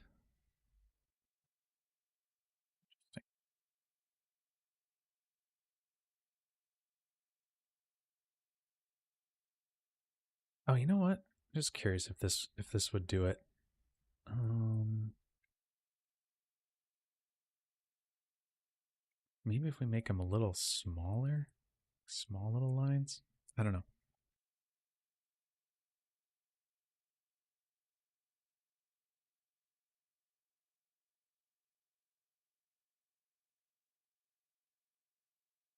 Oh, hey, hold on a second. Something's happening here.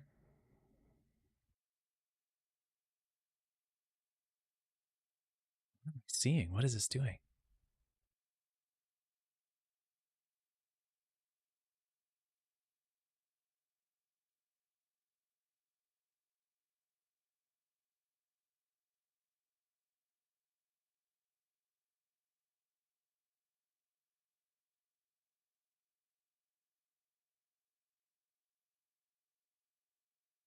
Hold on.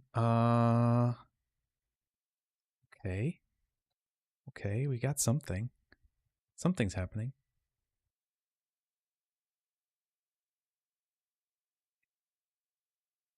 That is not the right direction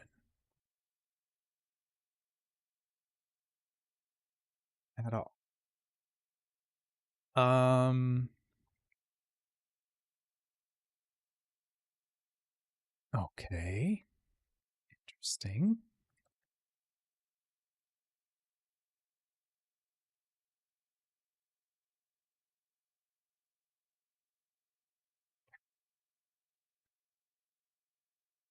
Um,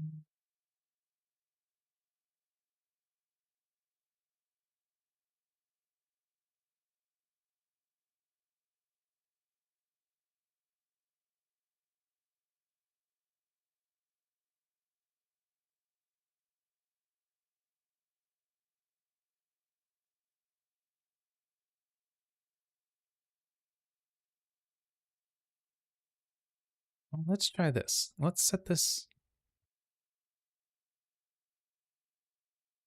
in the Z-axis maybe, and we'll turn this off, and then we'll turn this up.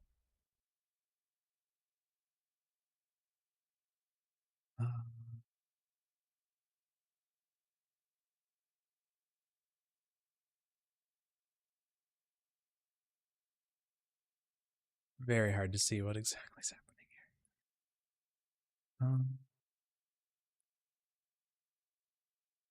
Let's say 0 on that. I don't think that looks right. That looks like something.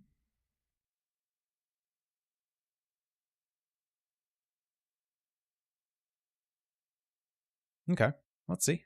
Let's see what we've got. Who knows?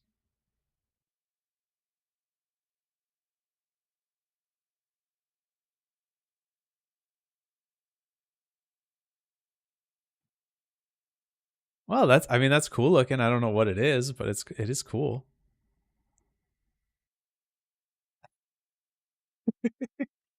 Oh, my constraints are like in the wrong direction or something here.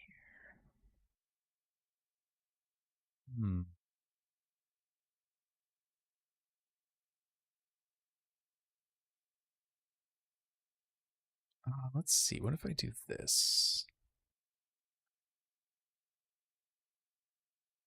Sure, that won't do it, but we'll give it a shot. I like the twisting. That's fun. I mean, it's sort of doing something. It's annoying.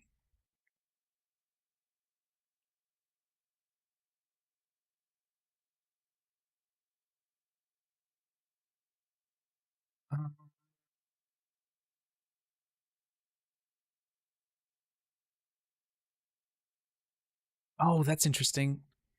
That's not the right spot. That's why. Still cool looking. Yep. Okay. So can I do an extract centroid instead?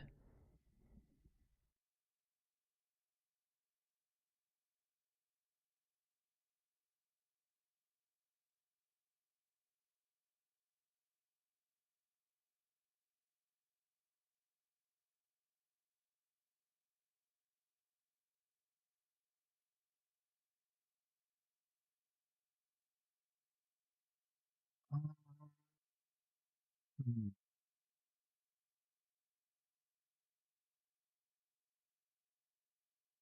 a second.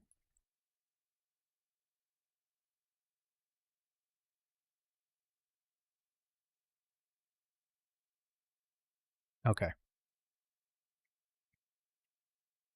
That is one thing that I want to do. Okay. Okay.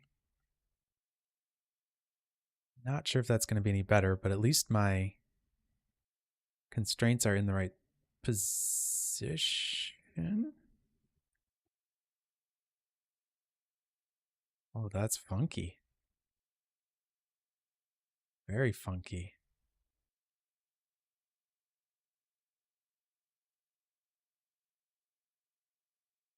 Oh. Um Hold on a second. I think I know what I need. I think I need to have a rest length.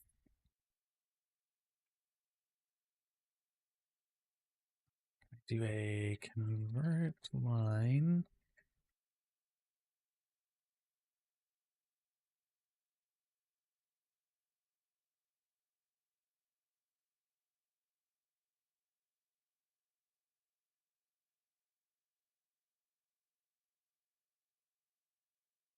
Oh my gosh.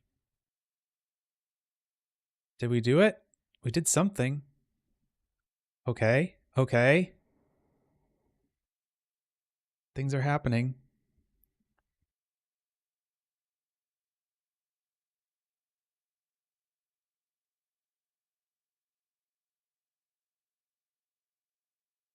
No, that's not what we want.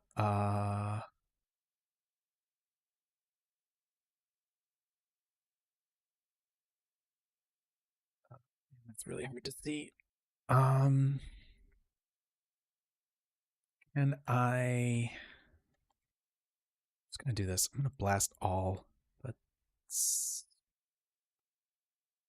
points 0. Delete non-selected. Let's see what this shape is actually doing. There we go. It's so hard to see what the heck is going on here. All right.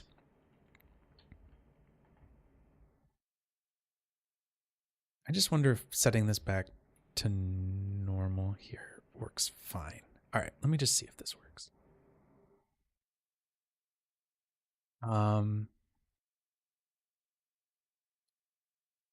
Yes, the other thing I'm going to do is just do a blast up here. And do points, delete not selected, 0. Okay. Great, we've got 1. Okay, cool, that works. All right, so we don't want to have anything in this axis. That's great. Although it's a little easier to see it like that. So we want the...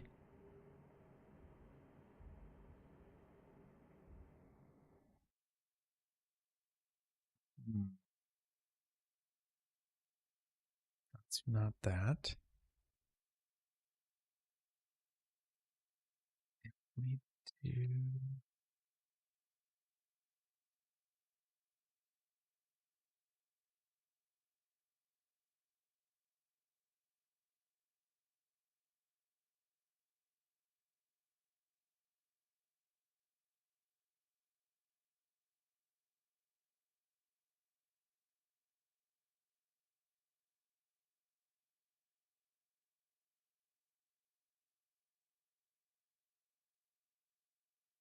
Let's see if we do the goal up axis.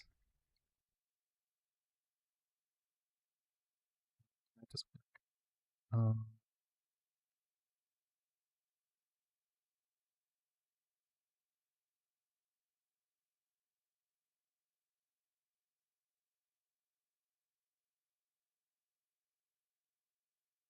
Well, that would work actually.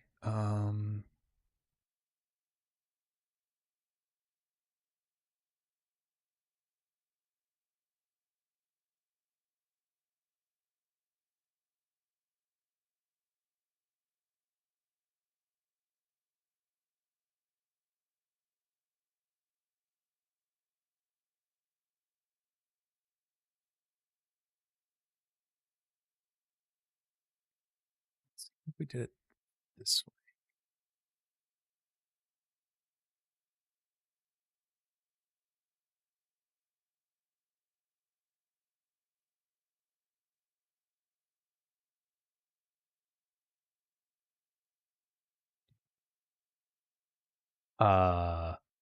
Hello?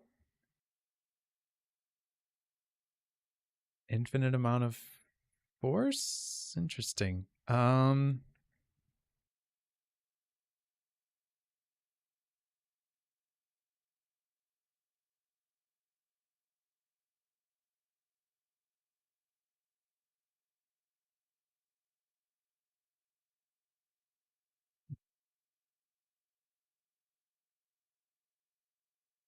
Uh, interesting.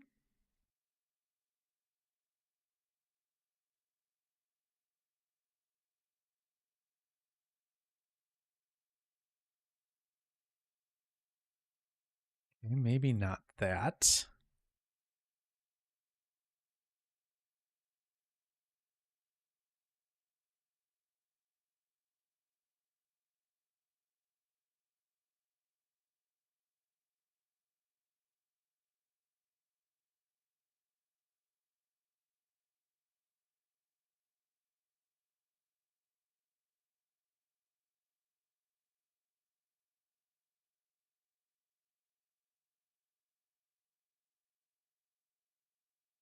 I'm gonna switch these and see what we can get here. So maybe we do this.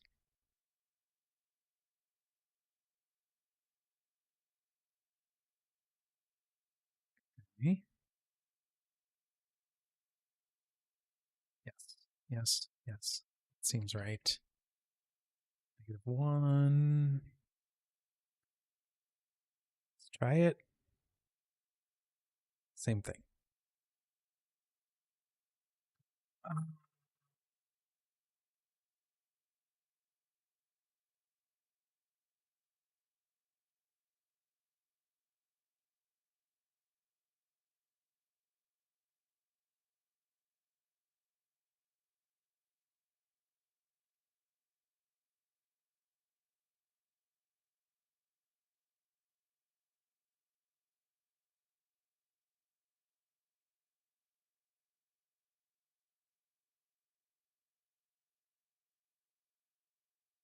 Can we do drag spin possibly?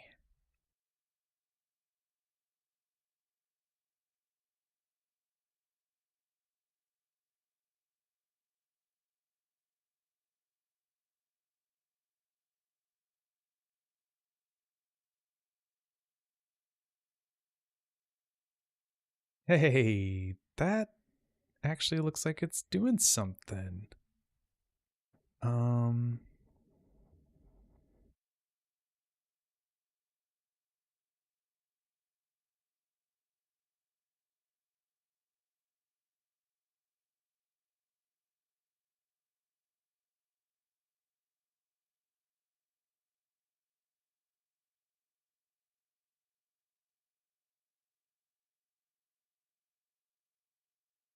Okay.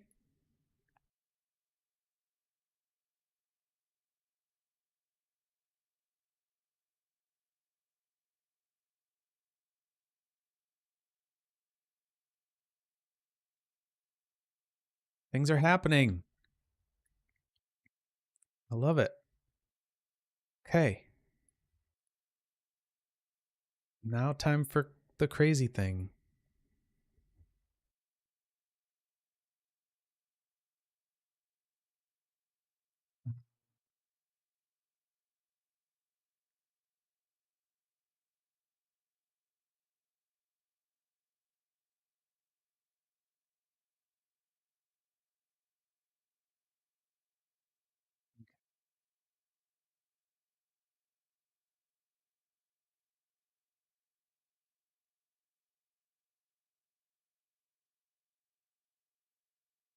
Well, we got somewhere with it.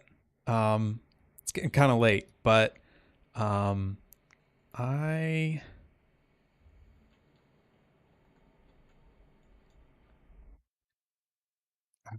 think we're getting somewhere interesting. So that's kind of cool. Oh yeah, that's right. It's over here. No, it's in here that I put the spin resistance on. I could probably turn that down.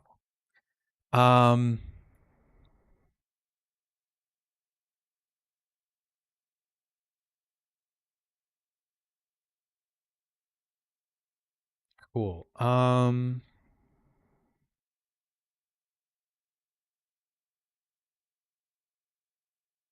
Wonder if we couldn't.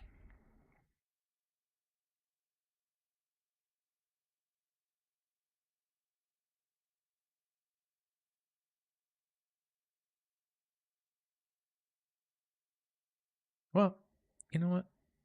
Oh, that's right. We were gonna do it based on this. Oh, I'm like getting stuck in my head, right? Okay, thank you. Um,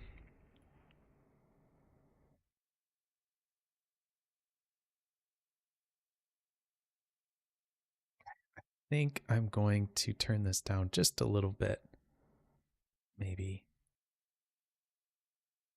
just to make the simulation go a little faster. Um,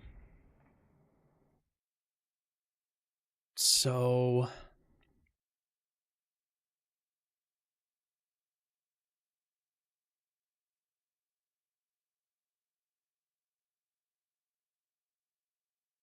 hmm.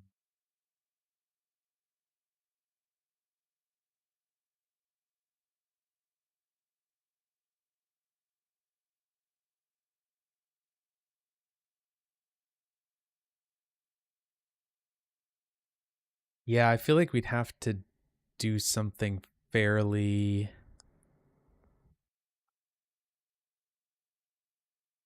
fairly custom here because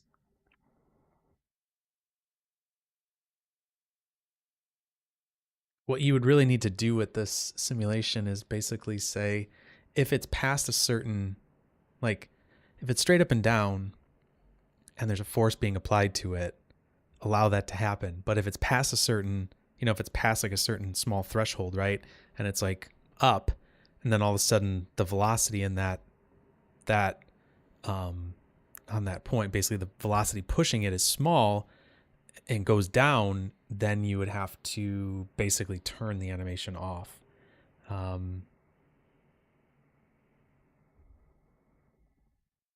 Yeah, that'd be a little tricky. There'd definitely be some interesting logic involved in that. I might have to revisit this one a little bit, um, but hey, we got the cone twist constraint working, so that's kind of cool.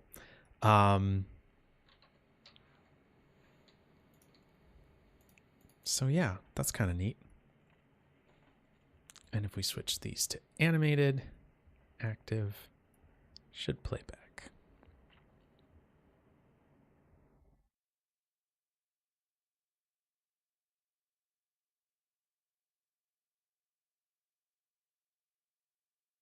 Yep.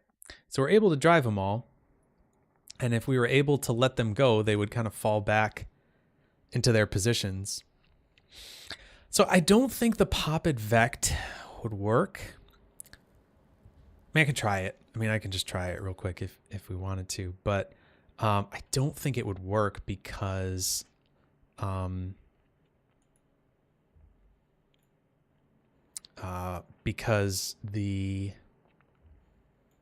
I don't think it would by volumes. I don't think it would actually be rotating it. It would just it would only be like pushing it in a direction. And I don't think, where the heck are we here? Jeez, too far in.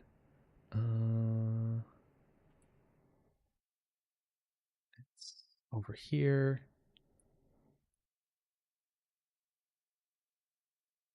Sorry, let's change the name of this.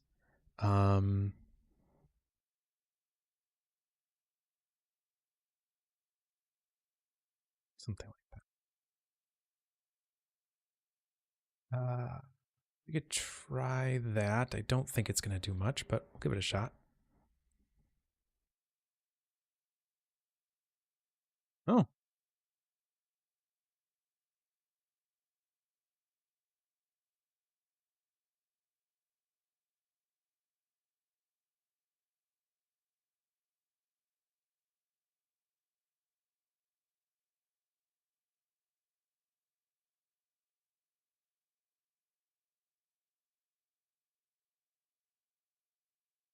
It is doing something. That's interesting.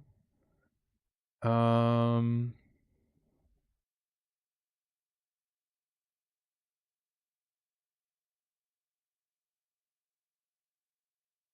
sure what it's doing. It's like really like spinning these things all around.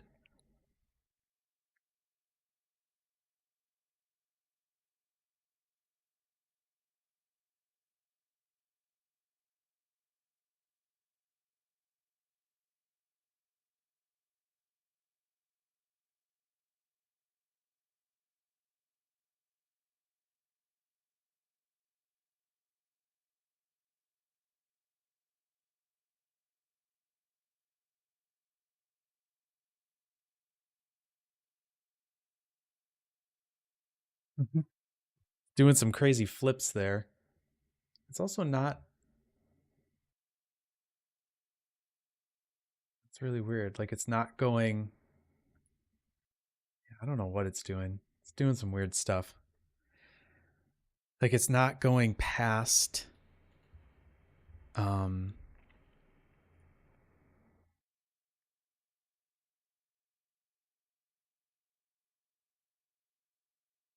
don't know. It's just doing some weird stuff there. Let's get rid of that.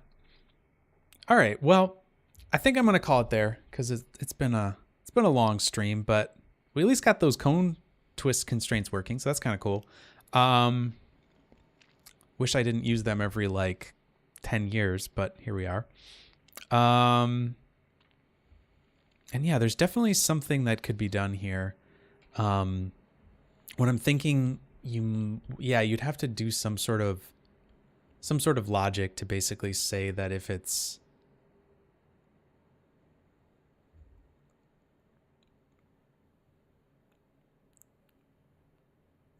yeah, it's a really, I keep thinking like maybe you would do something with a threshold on the velocity, so that it only pushes it so much, and then when it goes below a threshold, it just drops away, and that kind of lets it go back into like a swinging simulated state. But yeah, it's a little tricky.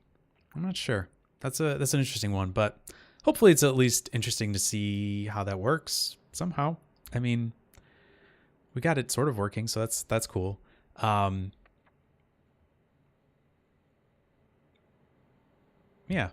I mean, it's something. And I think if we were to,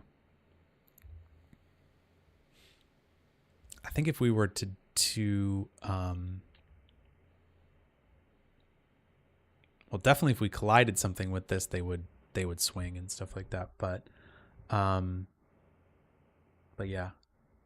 All right, cool. Well, I'm going to call it there. We sort of got it to that stage. I wasn't sure if I'd be able to get it or not, but yeah. Hopefully you at least found that slightly interesting. And yeah, we got something going on there. So we'll call it there for today. And yeah, hopefully we'll see you folks next week as well. I don't think I have anything coming up anytime soon, like travel or anything like that. May I'll pretty much be gone for, but yeah, so that is where I think we'll wrap it up. Thank you all for being here and for chatting and for ideas and thoughts and questions and stuff like that. So thank you all. And yeah, if you guys have any suggestions or thoughts or anything like that for next time, you can go on HoudiniHangout.com, drop a suggestion in one of the Discord servers there. And yeah, maybe we'll take that and do it the next time, since I did that for Michael this time. So like I said, that'll be it for this evening. Thank you all for being here, and I'll see you all next time. Have a great day, and talk soon. Bye, everybody. Have a good one.